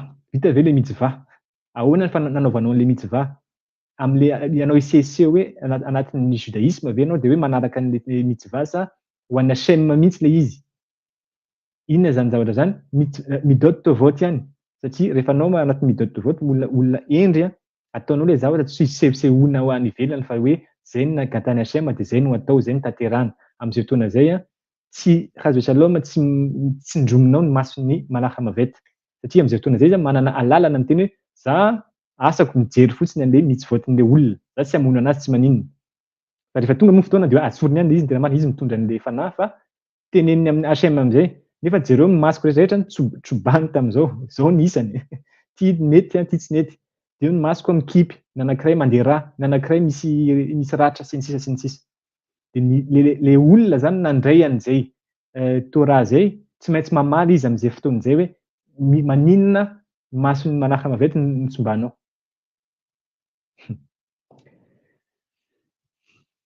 mahery izy. De mantsy zay zavatra zay tokony ampianarina ny olona rehetrarehetra zay te hanao conversion. Zay le mahatonga an'le hoe ny conversion zany tokony vitavita hoe za koa te hanao conversion. Ataovy de tonga de andao ary. Fantatrao ve ny zavatra apetrakanao amin'ny olona nataonao conversion io amin'izay fotoana zay. Satria raha ohatra ka tsy tanteraka tsy mahavita manao mitzvah izy, le olona nanao conversion no tratrany manaraka mavety. Fa tsy le olona tsarana nisy fa te hoe noentin'ny fo satria mety hoe nahita an'le fahamarinana izy de nandeha. Fa tsy nazavainao koa hoe inona ny vokatra, inona ny conséquence, ny vokatry zany safidy hoe anaraka Torah zany. Zava-dehibe sady zavatra 613 mitzvot tokony arahana. Ahoana natanteranao an'izany raha tsy teneninao amin'ny voalohany izy hoe fantatrao ve hoa le zavatra mavesatra be ne zany zavatra zany. Eza tasemy. Hashem moa zany no tsara ny farany. Fa miresaka ny maso okay. De tohizana amizay. They said about azafady aloha mbola misy fotoana ve nareo sao de misy zavatra atao aloha. Ka afaka alefa foany. Baruch Hashem Bezrat Hashem. Malina le izy tsy malina sao de hoe mandeha malina ka. Malina le izy. Zay te atory afaka matory. Bezrat Hashem. Hashem. They said about the angel of death that he is entirely full of eyes. Zay ozy izy ny zavatra voalaza mikasika malaka maveta ozy izy de izy ozy zany de feno rakofany maso satria be de be ny masony ozy izy. When a sick person is about to die, the angel of death stands above his head, with his sword drawn and his hand, and a drop of poison hanging on the edge of the sword. So who is this? Olon-kendry. Ny olon-kendry tany aloha mavita mahita ny rehefa mipotra malaka amavety. Satria zao izy fataro fa rehefa misy olona anankiray ozy izy marary ka efa ho faty de tonga ozy izy malaka amavety eo ambony lohany ary avoakany ozy izy ilay sabatrany ao amin'ny tanany, tazominy amin'ny tanany de inona ny zavatra mitranga any amin'le ny lelan'le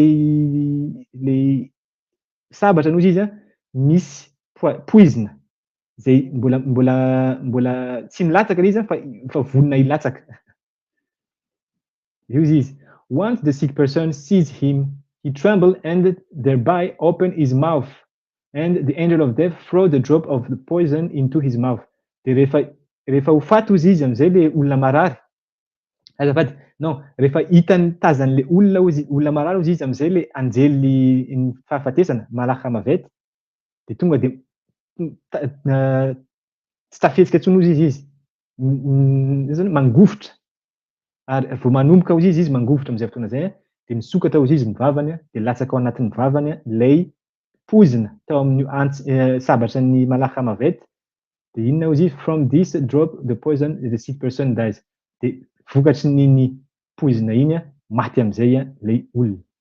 From it is putrefies from it his face become green.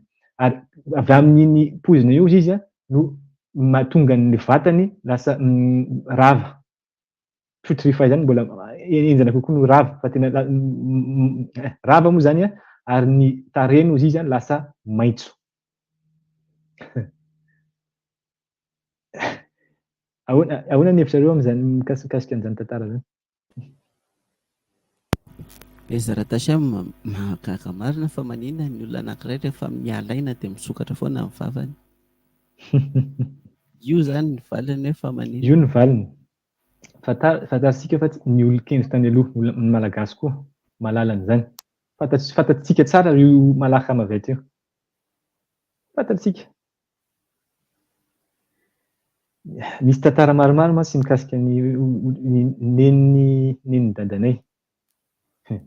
Non, bebe ny dadanay. Niresaka tamin'io malaka mavety io izy satria fa tonga ny androny de hitany le izy fa izy zay mantsy anisan'ny tia olona anankiray marary.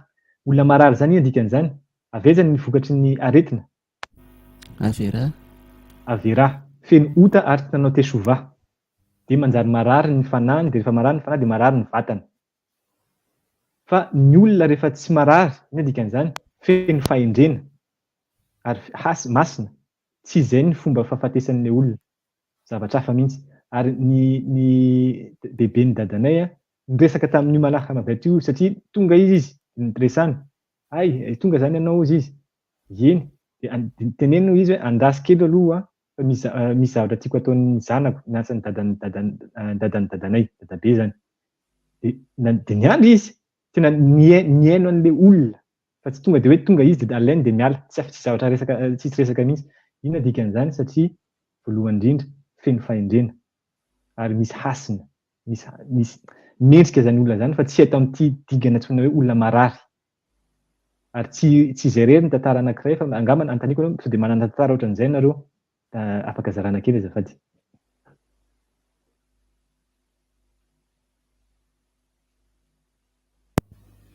Bezrat Hashem. Bezrat Hashem ny kamasera mipotra moa zany de ny hoe rehefa misy olona anankiray rehefa ho faty de miantso ny taranany rehetrarehetra izy hoe tonga hoe avy daholo. Ohatran'izany zao tamin'ny dadabe anay tamin'izy ho faty de natsony daholo izay rehetrarehetra. De teo aminazy teo fa mbola fantany izy avy reto. Anisan'ny marika hoe olon-dehibe zany olona zany maninona satria iza ny tena anazy hoe efa ho faty izy manaraka mavety. Ary izy zany teny hoe andaso aloha fa andeha atsoka aloha ny taranako hoe misy zavatra tiany tenenina zany de miandry le manaraka mavety satria fantany fa olona mendrika sady olona manana haja ny olon-dehibe le olona fa tsy olona hoe hazo shalom rasha. Zay ny tantaran'ny Yakova vino Israel. Bezrat Hashem rehefa avy nitsodrano izy de zay vao nifitara. Baruch Hashem. Dikan'izay tsika manana an'izany. Bezrat Hashem. De answer de namaly ozy izy zany Gemara mikasika ny tantaran'ny Rabbi Shimon ben Gamiel amizay hoe tsy nijery an'ilay vehivavy ozy izy karana ziyot hahi fa le vehivavy ozy izy ozy nandeha tongotra de hitany tao ao ambanin'ny masony fa tsy tena hoe masony hoe nijery be an'ilay vehivavy zany istakel tena nandinika zay le atao hoe istakel mandinika fa hitany fotsiny le tsara tarehin'ilay vehivavy fa amin'ny tsy fandinihana zany fa côté zany. He saw her exceptionally and then each turn. Ay, ary tazany tamin'iny de aloha sadika fa de izy amizay. With regards to the statement in the Braita, nor may one gaze at the color garment of a woman, Rav Yehuda said that Shmuel says this is halacha even if they are spread on wall. Verina amizay zany izy zany Braita ary nanampy fanazavana hoe mikasika an'le akanjon'le vehivavy izay tsy azo jerena, tsy azo dinihina, istakel. Ozy izy Rabbi Yehuda avy amin'ny fampianarany Shmuel hoe io ozy izy halacha tsy mahazo mijery ny akanjo na fikanjon'ny vehivavy na de izy le akanjo io ary miaha any ivelany fa tsy eo amin'le vehivavy. Ahoana nazahoantsika an'izany? Enjana koa zany. Halacha. Na akanjo miahatra. Akanjo mihaha. Sasana de naha. Ay, Bezrat Hashem mety lasa miteraka inona re zany hoe lasa miteraka yetserara le izy. Satria eritrereto ohatra andeha tokotany mandeha de mahita tsy haiko le atina akanjo ny vehivavy miaha any ivelany. Zay de efa mitombo ny eritreritra raha ohatra ka tsy endry le olona. Halacha, zay no tonga ny hoe ny olon-kendra ny olona anatin'ny Gemara reo malala ary reo natsoina hoe dokotera ny fanahy ara-panahy satria fantan'ny zareo tsara ny fihetsika ny fanahy anankiray. hoe aveza ny fototra ny fanahin'ny olona anankiray eto anaty trève ity. Hitako fa ty zany ny source-ny, ty daholo ny zavatra rehetrarehetra mety hoe ampianjeran'ity fanahy ity. Dikan'izay mila mahafantatra zany le olona hoe inona daholo ny tokony atao erovana an'ity fanahy ity mba tsy ho latsaka. Tafiditra tonga de hatramin'ny akanjo mihaha tsy azo jerena. Misy fanontaniana ve? Bezra Tashem raha ho an'ny atin'akanjo manokana, raha ny tokony ho izy ve ny fanazana ny atin'akanjo, tsy tokony any amin'ny toerana tsy hitan'ny olona. Zay ny tokony ho izy fa amin'izao fotoana ve misy manaraka an'izany? Bezra Tashem. Misy manao, misy manao fa tsy de mipetraka intsony le izy. Not only when they are being worn. Zay zany tsy hoe amin'izy nanaovan'le vehivavy fa na de mihaha le izy mipetraka amin'ny rindrina moa zany tinitenenity fa zay. De hoy izy am'zay Rav Papa said, and the prohibition applies only when one knows their owner. Mikasika an'le akanjo miaha ozy izy mandeha zay alakha zay tsy azo jerena ozy izy le akanjo raha ohatra ka fantatrao ozy izy ny tompon'io akanjo io. Ina zany dikan'izay? Bezra Tashem na tsy fantatra raha hoe aniza. Zao no teneniny ka. Raha papa milaza hoe fantatrao ny tompony de zay anao vao tsy mahazo mijery. Ay. Fa raha tsy fantatrao le izy de dikan'izay hoe afaka mandinika ve? Eritreretra Shalom any ivelany anao mandalo de misy de eo de dininao eo le zavatra. Lazain'ny olona fa lazain'olona fa mpamosavy. Rava ndray say ozy izy, zao ndray ozy izy ny tenin'ny Rava. The language of the Braita is also precise as it teaches, nor may one gaze at the colored garment of woman, and it does not teach, nor may one gaze at the colored garment. Fa napin'ny Rava ozy izy mikasika an'le Braita zay napina tao anatin'ny Mishnah. Tena hoe précis be ozy izy le fampianarana anatin'ny Braita io satria ny teny ozy izy hoe le Braita izy milaza hoe tokony tsy mandinika ny lokon'ny akanjon'le vehivavy fa tsy nampianatra ozy izy le Braita hoe tokony tsy mandinika le lokon'ny akanjo. Le Braita zany teny hoe akanjon'le vehivavy, zay ny nampianarana nazahoana ny teny hoe satria akanjon'le vehivavy dikan'izay anaovan'le vehivavy le akanjo ary fantatrao koa le vehivavy satria hitanao zany le vehivavy fantatrao. Fa raha ohatra kosa fa izy raha ohatra zany hoe fa le Braita io zany tsy milaza anao hoe ny akanjo misy loko fotsiny satria am'izay fotoana zay feno akanjo misy loko any ivelany fa tsy hainao le vehivavy nanao anazy sady tsy anaovan'ny tsy vehivavy manao anazy zany tsy fantatrao le vehivavy. Averiko ihany zay dingana voalohany pisaty fahazahoana an'io. Remez, inona dikan'ny akanjo, inona dikan'ny vehivavy, inona dikan'ny hoe fantatrao le vehivavy. Metraka fanontaniana za.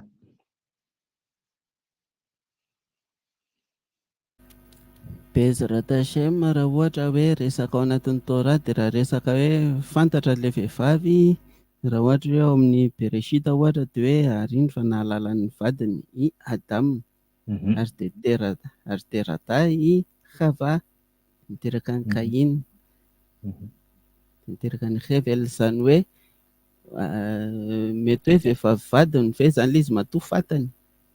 Tsy niteny izy hoe vadiny fa fantatrao. Fantatrao. Bezra Tashem. Raha ohatra ny tena marina anatin'ny Torah tokony hoe vehivavy, vadinao le izy. Ny vadinao zany raha ohatra zany am'izay remez zay, allusion, hoe fahazahoana hafa zany fa tsy pisaty tsontsika zao. Remez dingana faharoa. Hoe ny akanjony tsy de tsara mihitsy koa na am'izay fotoana na mijery ny akanjon'le vehivavy fantatrao. Inona dikan'izany? Vadinao izy ny tena marina zay alakha aloha.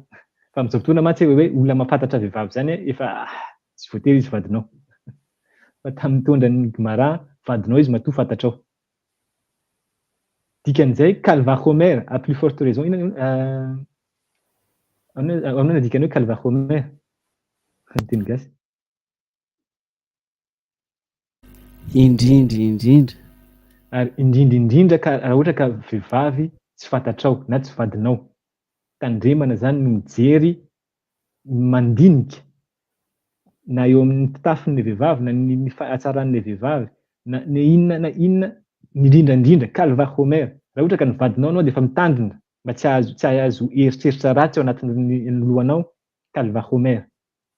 Indrindra tsy hoe vadinao fa ny vehivavy hafa tsy vadinao.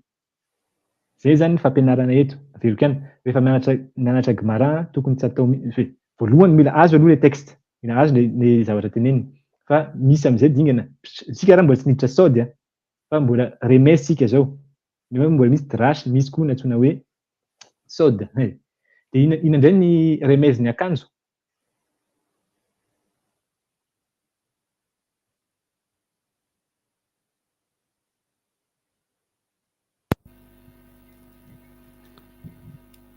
Akanjo ilay vosy. Allô? Maheno ve? Maheno. Bezerata Hashem Sendray manana hevitra. Bezerata Hashem ny amin'ny akanjo. Bezerata Hashem ny amin'ny akanjo mety hoe ny amin'ny resaka inona re zany le vosy Bezerata Hashem. Le vosy or mety hoe avy amin'ny mety hoe avy amin'ny hoe ny inona re zany ny ilazana an'izany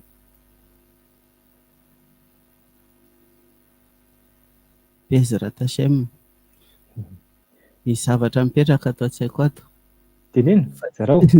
Tsy mety tafavoaka le izy. Bezerata Hashem mila ohatseota Shabbat. Misy ohatseota Shabbat. Hevitra hafa, hoe Rabanita na Zakain'i David.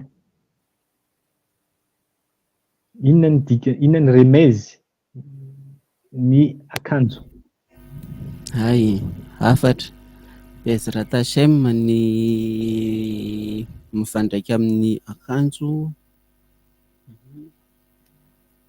dia ny resaka ohatra ny hoe fahatsara-tarehy na firafitry ny abikana. Endrika abikana, bika. Dia maninona izy milaza hoe misy loko ilay akanjo? Raha ohatra ka tsisy loko zany ilay akanjo azo jerena ve? Dia inona ny akanjo tsisy loko?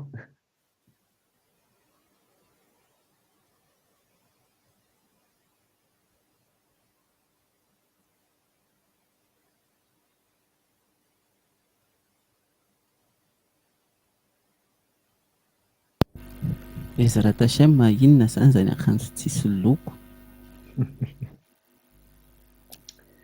Ny akanjo misy mitsivà ny rehefa manambady dia ny lehilahy manana mitsivà mampiakanjo ny vadiny.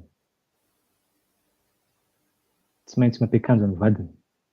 Tiana zany dikany hoe akanjo mia any an-tokotany, kôdy. Inona dikany hoe akanjo misy loko? Inona dikany hoe akanjo hoentin'ny vehivavy? Inona dikany hoe akanjo hoentin'ny vehivavy fantatrao? Tsika tsy hamala an'izay fa zay zany hoe hanampiana an'ilay fahazahoana. Raha ohatra ka misy valiny aloha azafady, raha misy valiny azafady. Alefao. Bezerata Hashem. Bezerata Hashem. Fa zay no fomba fianarana an'ity. Farafahakeliny zay dingana remezy fa tsy dingana mpisaty.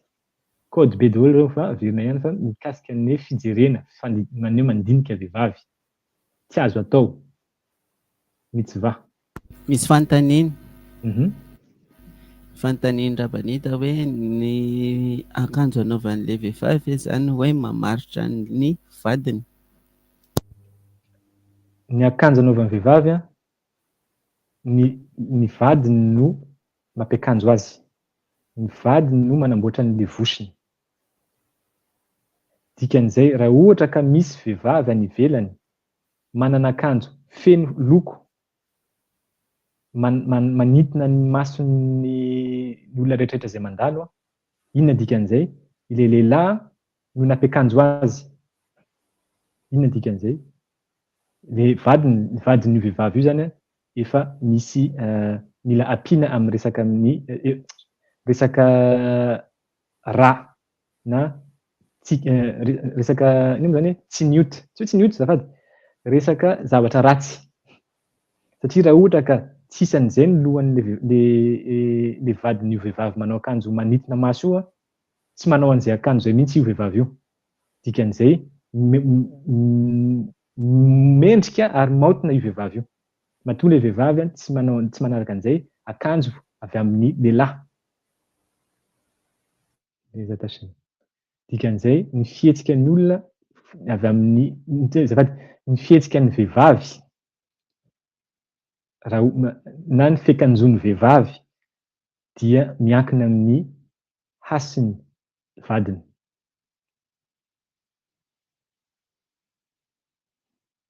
Mazava ve? Namaly ny fanontaniana ve? Baruch Hashem, mazava, voavaly tsara ilay fanontaniana sady nazava ilay izy. Ary raha ohatra ilay vehivavy hozy izy ka tsy manaiky.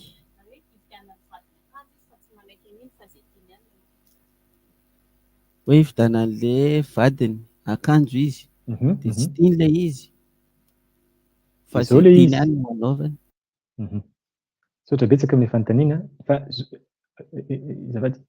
izao ilay zavatra. Matoa ilay vehivavy tsy manaiky satria ilay zavatra noentin'ilay lehilahy tsy mandresy lahatra azy. Raha hain'ilay lehilahy mitondra an'ilay izy ampitiavana sy amin'ny fahendrena, dia hitan'ilay vehivavy izay zavatra roa izay, tsy hoe hitany hoe miresaka malefaka hoe ty mba anaovy, tsy izay mihitsy. Fa sady ilay zavatra zarainy amin'ny vadiny, zavatra iainany. Inona dikan'izany? Raha ohatra ka ilay lehilahy zatra manao akanjo t-shirt na akanjo manara-batana ohatra, dia tampotampoka eo ilay lehilahy miteny ty akanjo djellaba ohatran'ireny musulman ireny tiana ataonao. Inona tenenin'ilay vehivavy? Anao nefa manao an'izao akanjo izao dia za tsy hainao manao an'ity. Fa maninona? Tsy mety zany. Dia izay ilay hoe tsy mety ilay izy. Fa raha anao tena hoe matoa anao manao akanjo maontina, ilay lehilahy efa manao iainany zany ilay zavatra tiany zarainy fa tsy hoe zavatra hitahitany vakinta anatin'ny boky hoe izay no lalàna dia izao no tokony atao. Tsy izay mihitsy ilay izy. Rehefa ilay lehilahy no tena miaina an'ilay zavatra, mazava ho azy fa anaraka ny zavatra anaraka ny vadiny ilay vehivavy. Izay ngamba tsy haiko na namaly ilay fanontaniana. Baruch Hashem. Baruch Hashem. Mazava. Baruch Hashem. Efa manatona antsika, efa amarina azafady sy elaela kely fa tsara koa nefa ilay sujet. Baruch Hashem, mahaliana be ilay izy. Amar bi Hisda. Zao izy tenen'ny Rav Hisda. The statement apply only in the case of old garment. Nampiny Rav Hisda izy ilay fanazavany Braita hoe ilay lalàna mandrara ny olona anankiray mijery mandinika an'ilay akanjo izy sy ny sisa dia niresantsika teo ambony mikasika fotsiny ozy izy ilay akanjo raha ohatra ka ilay efa akanjo efa antitra efa antitra ozy izy io akanjo io. Garment that have been worn. Ina dikan'izay? Akanjo izay efa nekanjony le olona, efa nanaovany zany, nanaovany efa be dia be. Dia ina dikan'izay? Efa lasa tsy vaovao intsony zany io akanjo io fa efa taloha moa zany. Akanjo efa antitra. Mametraka fanontaniana fa inona zany koa leo ambadika efa tota tada. Ina koa zany tiany inona zany fanampiany io Hisda io amin'izay fotoana izay. Raha ohatra ka hoentina amin'ny remèze.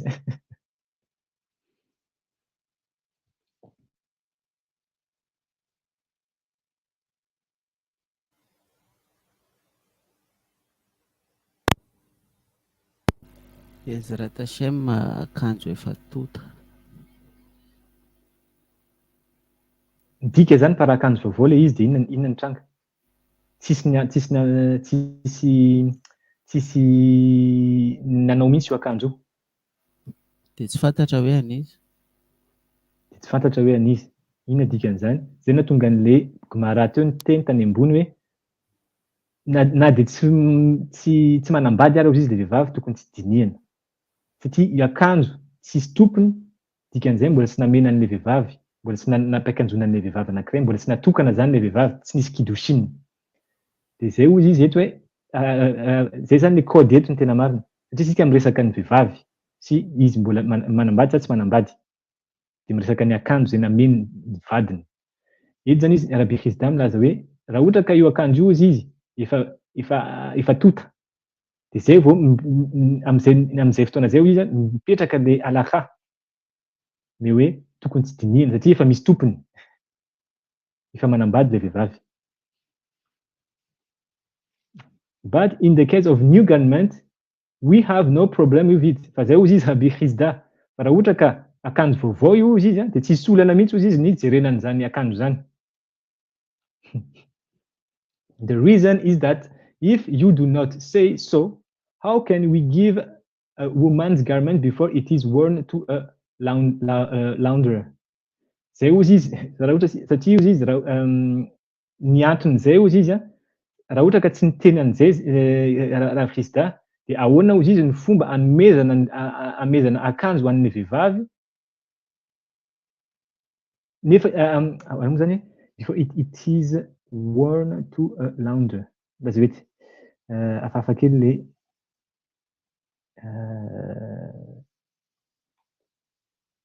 inona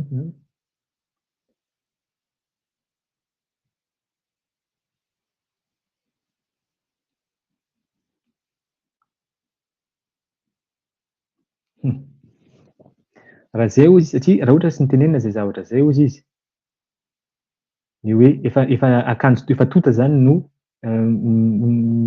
mipetraka le lalàna hoe tokony tsy jerena. De hoe raha ohatra ka tsy nitenenina zay how can we give a woman's garment before it was inona hozy izy mameantsika lalana anomezana akanjo ho an'ny vehivavy nefa io akanjo io mbola tsy noentina nisasana. Code ve. One who prepares new garment for use knowing that the launderer must look at the garment. Ay, ny teneny eto hozy izy hoe hosasana zany hoentina any amin'ny olona mpanasa lamba hozy izy. Zao zany tiany teneny raha ohatra ka le akanjo tsisy tompony. Azafady, le akanjo efa misy tompony ary efa tota moa zany. De rehefa hoentinao hozy izy io akanjo io hosasana any amin'ny olona mpanasa lamba, de ohatra hoe lehilahy le olona mpanasa lamba, de voatery nefa hozy izy io mpanasa lamba io mijery an'le akanjo rehefa hosasana le izy. Am'izay fotoana zay ve hozy izy io olona io khayavo satria nandika lalàna, nanota. Petraka rehefa anontaniana. Inona ny hevitrareo aloha alohantsika hijery an'ny valiny? Bezrat Hashem, raha ohatra izy ka variana hijery an'iny akanjo eny de tsy ho vitany le sasalamba, tsy ho hitany hoe aiza avy le faritra maloto am'le izy. Ary raha ohatra izy ka hijery aiza avy le faritra maloto am'le izy de tsy ahitan'le tena endrik'le akanjo. Tonda hitantsika am'izay ny valiny. Mifandray am'izay fanazavan'ny Rabbi Pinhas Yair izy. Hozy izy. The Gemara refute this proof, but according to your reasonment, de zao izy Gemara hozy izy tsy nanda an'ity fanazavan'ny Rav Pinhas hozy izy. Satria hozy izy raha manaraka ny fanazavanao hozy izy, raisonnementanao, your assumption that a launderer is not different from all the men. This is a similar difficulty with that which Rav Yehuda said. So hozy izy ny zavatra voalohany tsy mety am'le fanazavanao hozy izy anao zany mametraka an'le mpanasa lamba mitovy am'le lahy rehetrarehetra. Nefa hozy izy tokony tsy mitovy le izy, maninona? De anazavana an'izay jereo hozy izy le zavatra niteneny Rabbi Yehuda. If one wishes to mate an animal on one species with an animal of its own species, it is permitted to insert the male organ into the female like a bush into a tube. Hey. Misy fanazavana noentin'ny Yehuda izy izy mikasika an'le raha ohatra ka misy olo anankiray izy maniry anao ino atao hoe croisement biby anankiroa. Ohatra hoe anao fécondena zany le biby anankiroa. Anao zany fanaovana an'izay amin'ny teny gasy. Ampanaraka biby anankiroa. Ampanaraka biby anankiroa izy. Ka nisy olona anankiray zany nanao an'izay dia mahazo alalana izy izy ty olona ty maka le mahalelan'le biby lahy dia ampiditra n'iny zavatra iny amin'ny biby vavy. Dia amin'izay fotoana izay satria iny le alakatany ambony tsy mahazo mijery firaisan'ny biby. Nefa eto le olona manana alalana manao an'izay. Zay zany mahatonga an'izy miteny hoe aza eritreretina tsy mety izy zany fanazavanao zany Rabbi Hizda satria le mpanasa lamba tsy ohatran'ny olona rehetrarehetra fa izy ny asany manasa lamba araka ny tenenin'ny Rabbi Pinhas Yair teo. But one could ask her as well.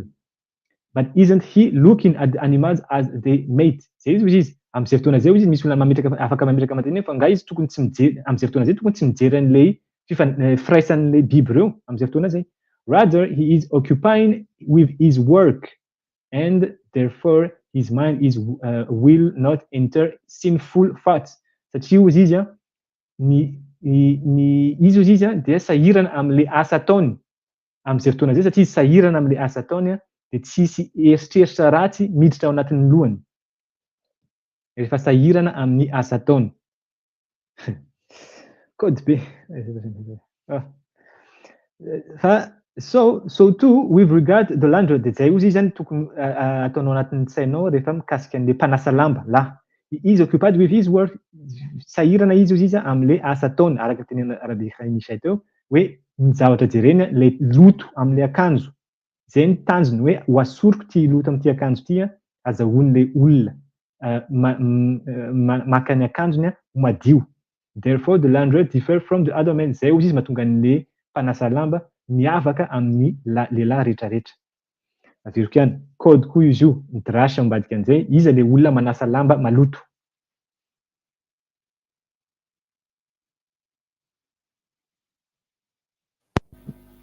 Misy fanontaniana mipetraka rabanita hoe iza?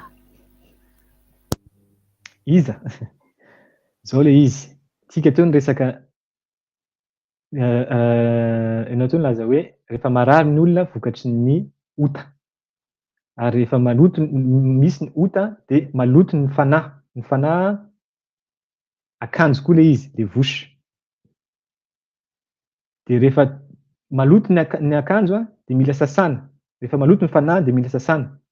Ny akanjo rehefa sasana hoentina any amin'ny mpanasa lamba. Ny fanahy rehefa maloto rehefa sasana dia hoentina any amin'ny mpanasa fanahy. Iza ny mpanasa fanahy?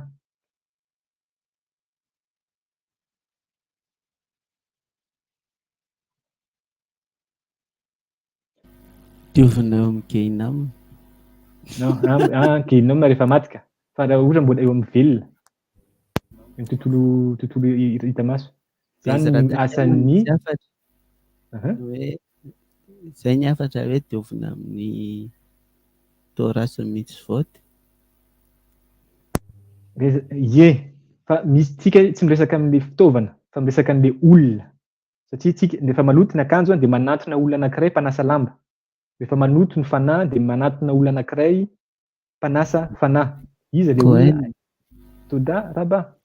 Zay le parasha shmini hitantsika teo. Raha ohatra hozy izy ka misy olona marary, misy boka ny tanany, misy zavatra dia ndana manatona Kohen satria izy no hitsabo anao. Kohanim. Dia inona no tiany tenenina hoe raha ohatra ka misy Kohen zany tsy ny asany no ataony fa chaz shalom maloto ny sainany. Inona dikan'izay? Hoentinao any amin'ny Kohen le ohatra vadinao satria maloto ny akanjony. Dia sanatria zany ratsy ny fisainan'le Kohen manjary mitondra tsy ratsy zafady raha ohatra ka tsy amin'ny asany nataony fa zavatra hafa anatin'ny eritreritrany dia manjary mitondra ny Cohen maloto, manana fisainana ratsy. Averika ny kody be reto. Bezrat-Hashem, aiza ny Cohen amin'izao fotoana izao? Aiza ny Cohen? Reny antsoina hoe dadarabe. Reny antsoina hoe Baruch Hashem, Baruch Hashem. reny antsoina reny, ka reo izy. Rehefa marary ny fanahin'ny olona dia makaiza reo amin'ny farany ani. Voalohany aloha makany amin'ny dokotera, sitrana ilay olona, ndana makany amin'ny mopera, sitrana ilay olona, ndana amin'izay rehefa inona zany azo atao hoe dia miverina any amin'ny dadarabe. Ie. Tonga any amin'izay sitrana, gaga. Vita nefa iny rehefa avy eo dia amena vola ilay olona dia lasa dia aratsiana indray rehefa avy eo ilay zavatra. Bezrat Hashem. Dia tohizany amin'izay. The master said above in the Braita, from this drop of poison on the angel of death's sword, the sick person dies. Verina indray ozy izy ny Gemara ary amin'le Braita, le fanazavan'ny Braita hoe avy amin'le poizina izay mitoetra eo amin'ny faratampon'le sabatry ny malach amavety ozy izy iny no maty le olona. The Gemara asked, shall we say that this opinion disagree with the statement of Shmuel's father, as Shmuel's father said, the angel of death said to me, were I not concerned for human dignity, I would uncover the place of the incision of the slaughter, and as one does to an animal, and he slaughtered. Zao ozy izy. Io zavatra nazavain'ny Braita io ve ozy izy tsy mifanohitra amin'le fanazavan'ny dadan'ny Shmuel. Dia zao ozy izy nitenen'ny dadan'ny Shmuel. Niresaka tamin'ny malach amavety ozy izy tamin'izany fotoana zany. Na azafady, ny malach amavety ozy izy miteny taminy. Dikan'izay, misy iny zany tena voasoratra mihitsy le zavatra henantsika any Madagasikara. Hoe misy olona afaka miresaka amin'ny malach amavety. Izy dadan'ny Shmuel niresaka nisan'izany. Dia zao ozy izy. Were I not concerned for human dignity. Maninona zao ozy izy ohatrany hoe mieritreritra amin'ny zany.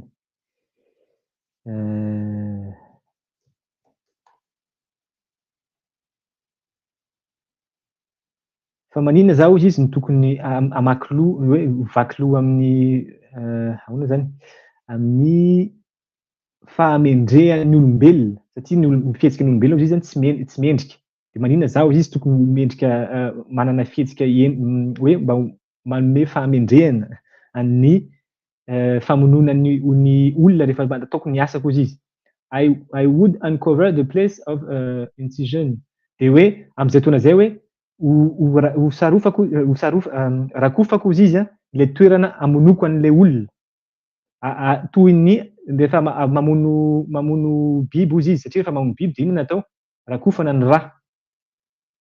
Dia manontany zany izy fa maninona zao izy tokony hanao an'izany, hanome an'izany manana fihetsika mendrika ohatran'izany mikasika ny olombelona izay tsy mendrika kosa ozy izy ny fihetsikany. Zay zany ny fanontaniana. Mafy anie zany. Malach amavety ny tenan'izay mikasika ny olombelona. Dia hoe one does not an animal slaughter as one does an animal, and this indicate that angel of death kills and slaughter. Zay zavatra nitenen'ny anjelin'ny fahafatesana malach amavety zay amin'ny dadan'ny Shmuel ozy izy mampianatra anao iny. Fa rehefa mamono ozy izy rehefa tonga ozy izy dia malach amavety amono dia tsy poizina zany midina. Fa mampiasa ny antsiny izy dia vonoiny anao, tapany. Misy hitanao zany va vonoiny le olona. Vonoiny mampiasa ny antsiny izy zany fa tsy hoe mampiasa poizina. Zay zany le fanontaniana eto.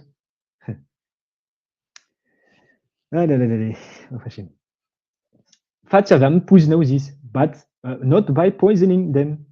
The Gemara answers, zao ozy izy nivalin'ny Gemara. Perhaps that drop of poison cut the two organs and that must be served in a ritual slaughter. Mety ozy izy valin'ny Gemara io, mety ny asan'izay poizina zay izy mety hoe azahoany anapaka taova anankiroa, tsy miteny inona le taova, fa ireo taova anankiroa reo izy zay mila hoentina amin'ny famonoana. Ty leo izy de trachea and esophagus. Trachée sy œsophage. Trachée zany inona? Bezratachem lalakana sy lalandrivotra ve? Izy roa, zay ozy izy. Araky ny rehefa mamono biby. Srita. Srita. Reny le lava, ino zany? Ino izy teo? Lalandrivotra sy lalandra? Non. Lalakanina. Lalakanina sy lalandrivotra. Inona ozy izy? Le poizina zany ozy izy no anapaka an'ireny.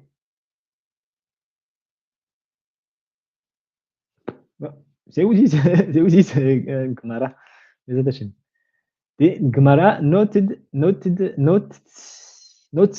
that the continuation of the Braita, which states that from this drop of poison, a corpse putrefy, supports that the opinion of Rabbi Hanina Bar Kahana, as Rabbi Hanina Bar Kahana says that they say in the school of Rav, one who wishes that his dead relative will not putrefy should turn it on its face.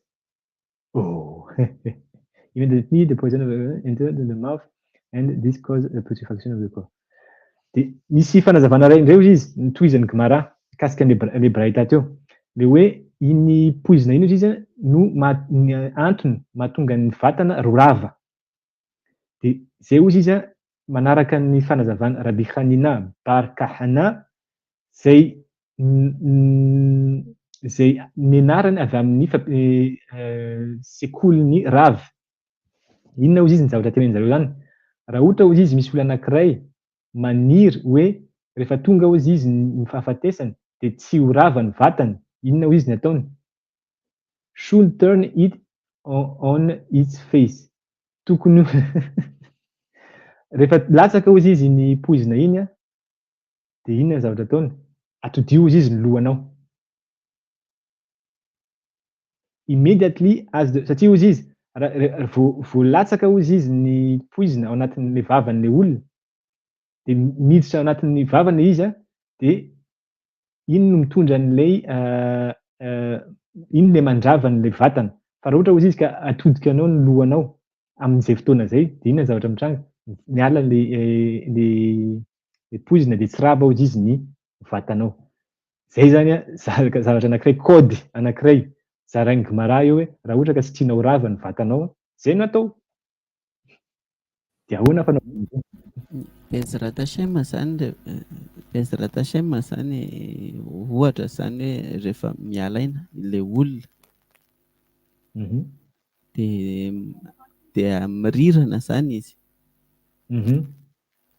Arirany lohany zany na vatany ray manontolo no mety miaraka mirirana. Zany lohany ihany. Lohany turn it in his face. Ny lohany tarehiny. mazava azy fa tsy zakany intsony moa zany ny vatany. Fa misy fanazavana anankiray hafa zaraiko aminareo ilay satria ty kôdy ao ambadika an'io zavatra io hamoviana ny zanak'Israël mampihodina ny tarehiny apetrakany amin'ny tany. Nefilatapahim. Nefilatapahim. Inona ny dikan'ny nefilatapahim? Maninona antsika manao nefilatapahim?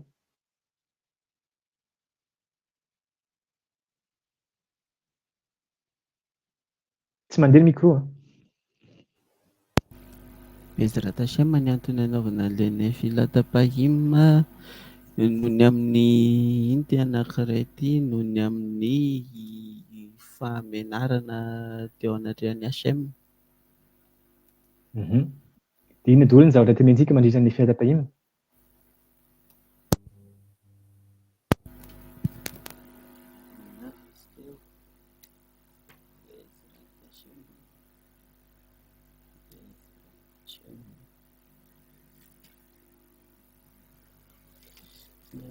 Soterina filatapahima. Misy telima tenena fa alohantsika hanao ny fiatapahima, misy ny antsoina hoe tahanony, mibebaka. Ie, Zay le kôdy eto. Aza miasa raisina mpisato hoe atodika ny loha. Ay, David Hitanareo élevage. rehefa mianatra eto da mianatra gomara aza raisina mpisato mihitsy fa manjary very anao, tena hoe mihevitra zany anao hoe tonga le zavatra de ahodinao. Eny afaka atao fa tsy hanova ninninona Bezrata fa chef. mibeba, tesova. Rehefa anao izy tsy hinao potika ny rava ny vatanao, manaova tesova alohan'ny faty, efa hoe fantatrao fa ho hiala ny iainanao. Tena mibebaka farany zay mafy indrindra. De vitan'izay tsy ho rava vety ny vatanao. Kôdy eo niany satria mila mamaky mpanavy, vao mahita mpanavy anao tonga de fantatrao ny apahim, ny tarehy. Inona natao? Mibebaka satria misy tenenao daholo ny ota rehetrarehetra. Mibebaka anao. Zay ny dikany eto hoe anaova trova alohan'ny pahatonga zay zavatra zay. Zay le kôdy. Fa le tasem afaka atao koa izy ampisato hoe atao zany ny lohanao ataova hoe. Be mpisady Bezrata chef. Baroka chef afaka niodina ianao. Ie, baroka sem. Bezrata chef mahiodina any amin'ny mitadadinina sa mitataraka mimo? Ina le mihodina? Le alim-pipisato ve? Le hitodika. Le mitodika miverina. Satria inona dikany ny olona manota tsy mijery, tsy manatrika ny HM, tsy iasary, tsy mahitsy ny fijerena ny HM fa mihodina izy. Inona dikan'izay? Zay izy vao mahavita manota. Satria tsy hitany HM eo anatrehany fa raha tena hitany, tena marina, raha tena fantatrao fa HM eo anatrehanao foana, tsy manota zany ianao. Satria misy an'le tahotra, maninona tsy manotra, tsy hoentinao mihitsy ny masonao mijerijery toerana tsy tokony jerena. Satria zay le zavatra resantsika eto, mikasika ny gamara eto. Ny maso mantsy no mitondra an'le fisainana tsy mety, manjary mitondra anao amin'ny toerana hafa. Zay le hoe hava miteny hoe tsara endrika hozy izy ty hazo ty, voankazo ty. Tsara jerena. Ay, ny masonao mitondra anao toerana manjary misy ota. De zay le hoe atodio am'izay hozy izy ny lohanao. Tsy miteny izy aiza, ny dikan'izany, jereo am'izay HM mifantary fa HM eo anatrehanao. De am'izay fotoana zay, tesova. Bezrata chef zany. Tamin'le fotoana zany le nitenenana HM hoe tsy araka aminareo fa ny malaha no hiara-dia aminareo. Zany hoe HM mihitsy zany no nanome lamosina ben'ny Israela tamin'izay fotoana izay. Zay tasem. Zay anisan'ny fahazahoana azy. Hoe tena hozy izy HM hoe anareo no vilambilana. Vilambilana le fanahy hozy izy ariky. Vilambilana le fatidrà, le fiadanana. Tena maly dama hoe mitodia vetivety ianio ny vavakay. Zay hozy izy. Mitodia vetivety. Ohatra ohatra. Ie, zay zany ny kôdy eto averina ihany. Raha ohatra ka tsy inona dikan'le hoe rava ny vatana. Zay koa kôdy be dia be ny kôdy ambadika an'ity. Fa ny tena marina zay le hoe mahatonga ny olon-kendry ny tena hoe masina sady feno fahendrena ny vatany na zato taona na firy taona tsy de potika zany mihitsy. Fa mitazona be le izy satria ny fanahinao rehefa ny tandremanao tsy ho hisy loto. De ny vatanao rehefa tsy eo intsony le fanahy, ny vatanao satria noentinao am'le tahitahara. Ka zay mantsy, tsika mantsy efa manantona an'le zavatra teneny Rabbi Pinhas Yair. Zay le secret triatametim. Maninona miteny hoe triatametim? Rehefa manao hoe triatametim, miverina ny vatana. Maty nefa le izy. Ka raha ohatra ka mpanota le olona tsy nanao tesova, de rava ny vatana, inona ny iverenan'le vatana rehefa aveo raha tsy efa tsisy ninona intsony. Kôdy, hitanareo le fampianarana. Zay le mahatonga ny hoe zay zavatra rehetra zay mila nianarana tany amin'ny voalohany. Fanontaniana hono. Ie. Miverina ve zany ny vatan'ny izy zany? nitsangana tamin'ny maty ve zany ny faralahandre mazoto? No antony hoe mitsangana amin'ny maty miaraka amin'le vatany tany aloha. Tsy mitovy amin'le hoe fanahy miverina, fanahy napetraka miaraka amin'ny toerana anankiray. Zavatra roa samihafa zany.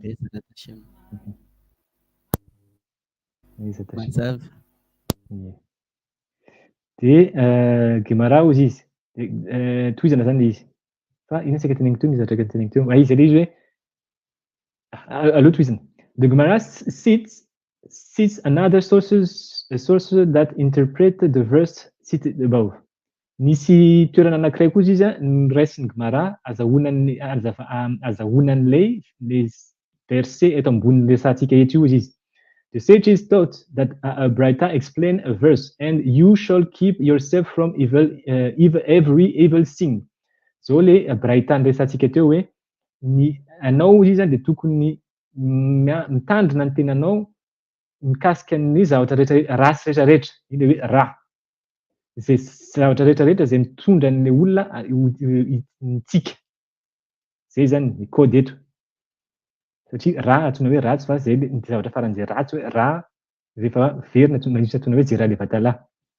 Ary ny jera levatala tsy vitany fotsiny hoe avery amin'le maha-lehilahy esôdy, fa ny jera levatala koa amanaraka izy resantsika, amanaraka resantsika. Fa amin'ny vava le izy. Vava esôdy le maha-lahy na aleo resana zao fa tsy hoe amanaraka. Misy fampianarana mila ianarana mantsy le izy anatin'ny Rabbi Ariakadosh sy Rabbi Nochina Benakane miteny fa misy ny antsoina hoe esôdy le mala de esôdy le mata na fototra ambony sy fototra ambany na sy firaty esôdy ambony sy ambany. Ny vava ozy izy antsoina hoe esôdy le mala na zay le izy na ny fototra any ambony. De ny esôdy le mata ny esôdy le esôdy maha-lehilahy.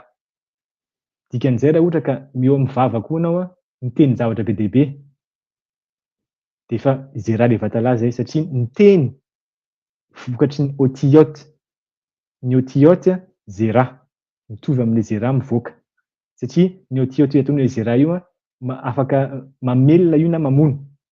Mitovy amin'le zera any ambany, mamelona io dikan'izay vokatry ny zera any ambany misy zanaka na mamono raha ohatra ka tsy madio le lehilahy azafady ka nefa izy mamoaka an'le zera any anatin'le vehivavy de iny zavatra iny mamono, iny dikan'le hoe mamono an'le vehivavy.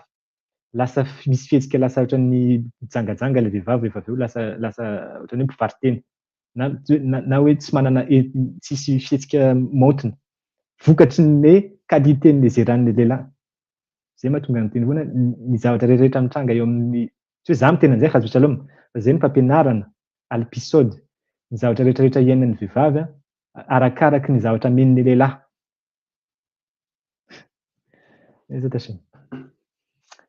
Which is immediately followed by the verse, if there be among you any man who is not ritually pure by reason of that which happened to him by night. Ty le toerana azahoana hoe inona le antsoina hoe ra.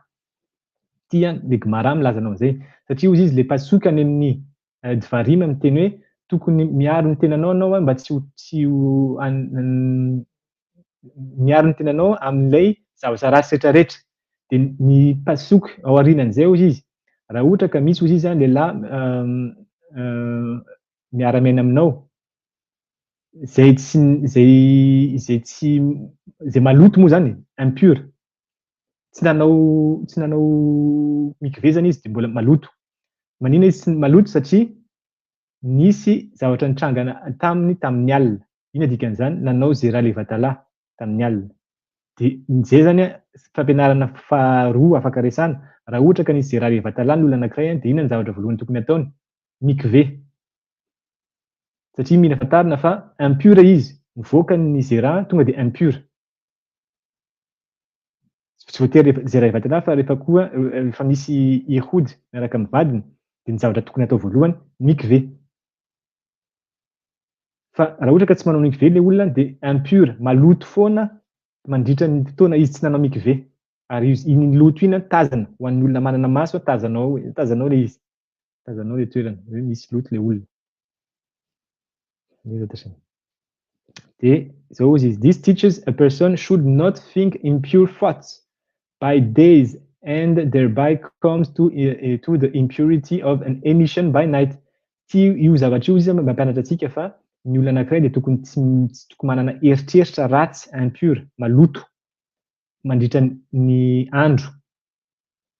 Satria raha ohatra zay izy mitsanga dia manjary misy loto izy tonga amin'ny alina. Ny dikan'izany mitondra an'ilay olona misy zera levatala na mivoaka. Ny zera mantsy anatin'ny gomara sy ny sody, tsy le hoe azafady am'le fiteniny fa mila fantarina izy, tsy le zavatra fotsy mivoaka fa na dia le zavatra anankiray voalohany le zany tsy fotsy le izy ohatran'ny transparent ohatran'ny rano, iny dia efa zera. Amin'ny lehilahy sy vehivavy. Satria ny vehivavy koa misy antsoina hoe zera levatala. Raha vao misy zavatra ohatran'izay zany mivoaka dia efa tafiditra tonga dia misy impureté. Mahim nuk vin. Le zata mahim nuk vin sy mahim dohin na ranon-behivavy sy ranon-lehilahy. Fa izy mbola tsy zera fa mbola mahim. Toda mbola tsy rano zany le izy. Tonga amin'izay tsika amin'ny fampianaran'ny Rabbi Pinhas ben Yair. Hoe anankiray ozy izy tokony zay ozy ny fampianarana Pinhas ben Yair hoe ny Torah, fianarana Torah izy mitondra anao hitandrina ny mitzvot. Dia ny fitandrimana ny mitzvot mitondra anao lasa zay amin'izay le zavatra rehetrarehetra vakintsika teto. Inona zany ny anton'ity zavatra ty? Maninona tena amin'izay ny gomara miresaka an'ilay zavatra rehetra? Inona ny tanjona ato zany? Raha ohatra ka fitiantsika satria zay efa averentsika amin'izao amin'izay le fampianarana. Inona zany tanjon'ity?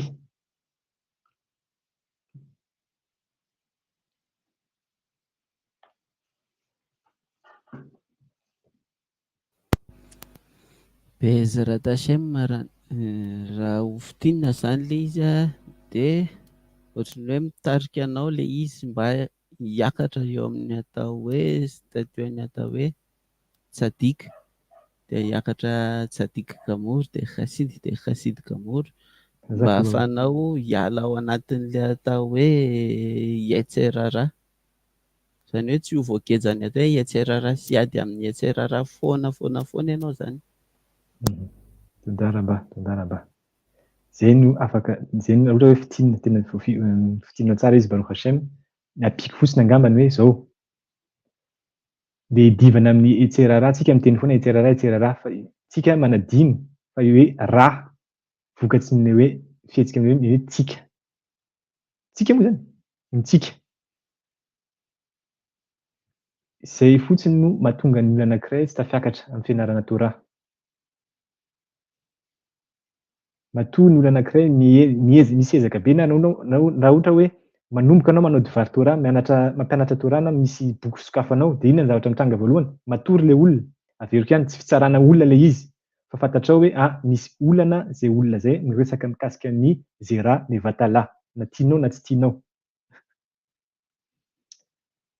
Raha ohatra koa misy fihetsika satria zay nahatonga antsika niresaka hatramin'izay, ny fitandremana ny maso. Satria ny maso no mitondra an'ilay fihetsika. Manjary mitondra ny azafady ny fihetsika ota. Dia rehefa vita misy ny ota dia maloto. Rehefa maloto anao tsy manana hery ianarana Torah. Rehefa tsy manana hery manana Torah anao tsy afaka manatanteraka ny mitzvot. Tsy mananatanteraka ny mitzvot sy ny sisa sy ny sisa. Inona zany tena antony lehibe anankiray tamin'ity gomara ity nahatonga ny olona tsy mahavita miakatra mahazo antsoina hoe Ruach HaKodesh. Ny fihetsika ny masony voalohany indrindra ary fifandraisana amin'ny zera levatala. Dikan'izay, inona ny dikan'izay?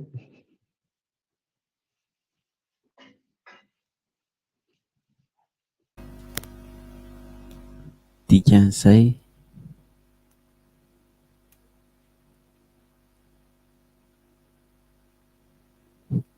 Bezrat Hashem tsy ho tafiditra amin'ny resaka inty amin'ny fahazonany atao hoe sody ve zany? tsy afaka miditra misaody mihitsy le olona tsy ho zakany ny information satria mavesatra loatra. Ina dikan'izay feno hazavana loatra le fampianarana dia tsy zakany le izy dia zay ny vokatry ny olona hoe mihaino saody le olona dia tafatory. Iza tashem na tsy vitany fotsiny hoe zay raha rehefa talahy fa ny zavatra rehetrarehetra avereny daholo le zavatra nianarantsika tamin'ity Massekhet Souka ity. Inona? Miteny hoe tsy azo jerena hozy izy ny biby misy ny firaisan'ny biby anankiroa. Zay le kôdy avereny ihany le kôdy. Fomba fihetsikan'le olona any tokantranon-jareo. Tsy mendrika ny antsoina hoe tsy mendrika fa tsy afaka tenenina le olona hoe Ben Israel satria le fihetsika any koa tsy mendrika. Manao zavatra tokony tsy anatina halakha satria nefa misy ny fotoanan'ny Yehody misy lalàna be be. Voalohany indrindra anaty maizina.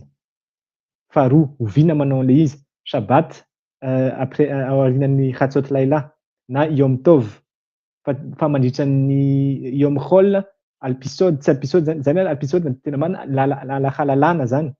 Tokony tsisy firaisana fifandraisana tsisy firaisana ara-nofo. Ny vehivavy na dia vadinao arana izy. Tandremana ny taharata mishpaha dia hitantsika teo mikasika an'le akanjo sasana sy ny sisa. Ireo kôdy daholo azahoana hoe raha ohatra zany anao vonona mitandrina an'izany zavatra rehetrarehetra zany dia tia ny lalana azahoanao hiakatra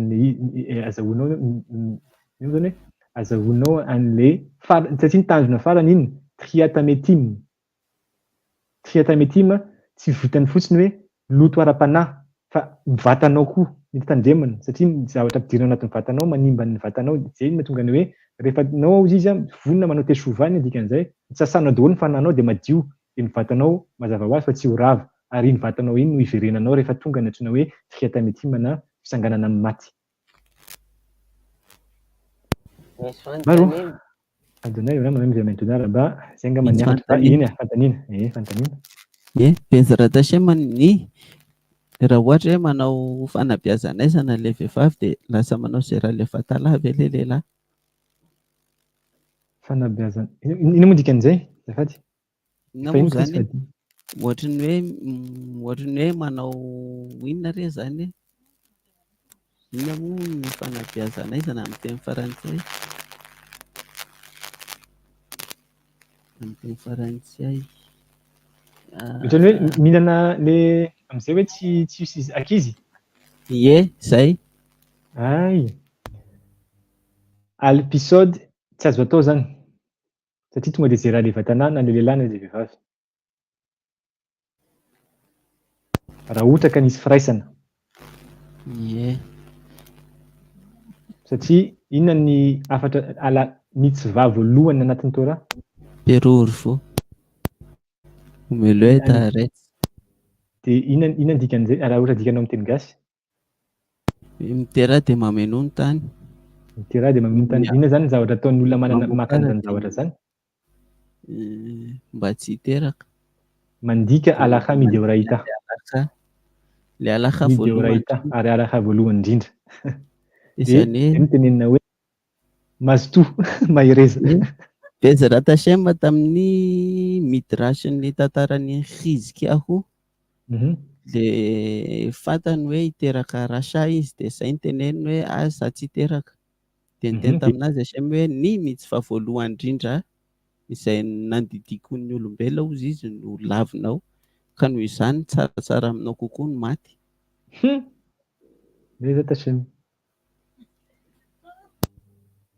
Zay le izy hoe amin'izao fotoana mantsy tsy ny boky sy ny olon-kendry no henoina fa ny siantifika sy ny fiainana. Ny disadisan'ny fiainana satria ie dia hoe tsisy vola. Iza no tenao tsisy vola, anao manana tany, mamokatra ny tany. Velona ny taranaka ao, manana tany, manana trano, manana ny zavatra rehetrarehetra fa anao mihevitra hoe ny vola no mamelona. Bezarata Hashem. Zay noho ny amin'ity zay angamba ny tenenina hoe raha ohatra ka mety afaka alefako aminareo ity zavatra ity dia imprimeo. Apetraka eraky ny zao isaky ny efitrano. Isaky ny efitrano dia mila dika. Tia ny dingana fa alohan'ny miditra eo inona aloha ny zavatra ity zany rehefa petraka natsoina hoe midôtôvôty. Voafeny maso, voafeny ny fihetsika, voafeny saina, voafeny ny eritseritra ara. Zay ianao vao afaka miditra amin'ity dingana ity. Zay mantsy izy. Zay ngamba tiakana tsaiko na. Azafady ohatra hoe ela be satria adiny roa sasany zao. Baruch Hashem, Baruch Hashem. Tsisy natory, Baruch Hashem. Baruch Hashem, tsisy natory. Izy ao koa zakainda izy dia misy fanontaniana. Tsisy fanontaniana fa na afa-po daholo ny resaka natao mazava tsara. Baruch Hashem, Baruch Hashem. Izy moa zany resaka sady fianarana ny Torah. Satria ireo olon-kendry no miresaka tsika mandika sy mizara ny zavatra azo fotsiny. Fa ilay izy tsy resaka tsika entre tsika fotsiny. Baruch Hashem. Baruch Hashem, zay ngamba ny afaka resahana. Izy io tsy aika nataoko tamin'ny cours public ny tena marina fa hitako eo mety atao public izy raha ohatra ka tena hoe ilaina. Fa adiny roa sasany mety tonga dia kivy le olona. Zay mantsy izy zay tena tsara hoe raha ohatra ka vonona anao tena hoe mianatra Torah ho an'ny Torah, hitanao le hoe adiny roa sasany tsy mahakivy zany. Baruch Hashem, Baruch Hashem. Dia io koa hitanao hoe izy tena hitanao hoe ho an'ny Torah ny ianarana ilay izy fa tsy hoe zavatra hafa. Zay zany. Ajanoko ny enregistrement toda rabba לכולם. Baruch zany. Afaka miresaka ohatra mbola misy fanontaniana hafa fa tapako aloha le vidéo. Ie.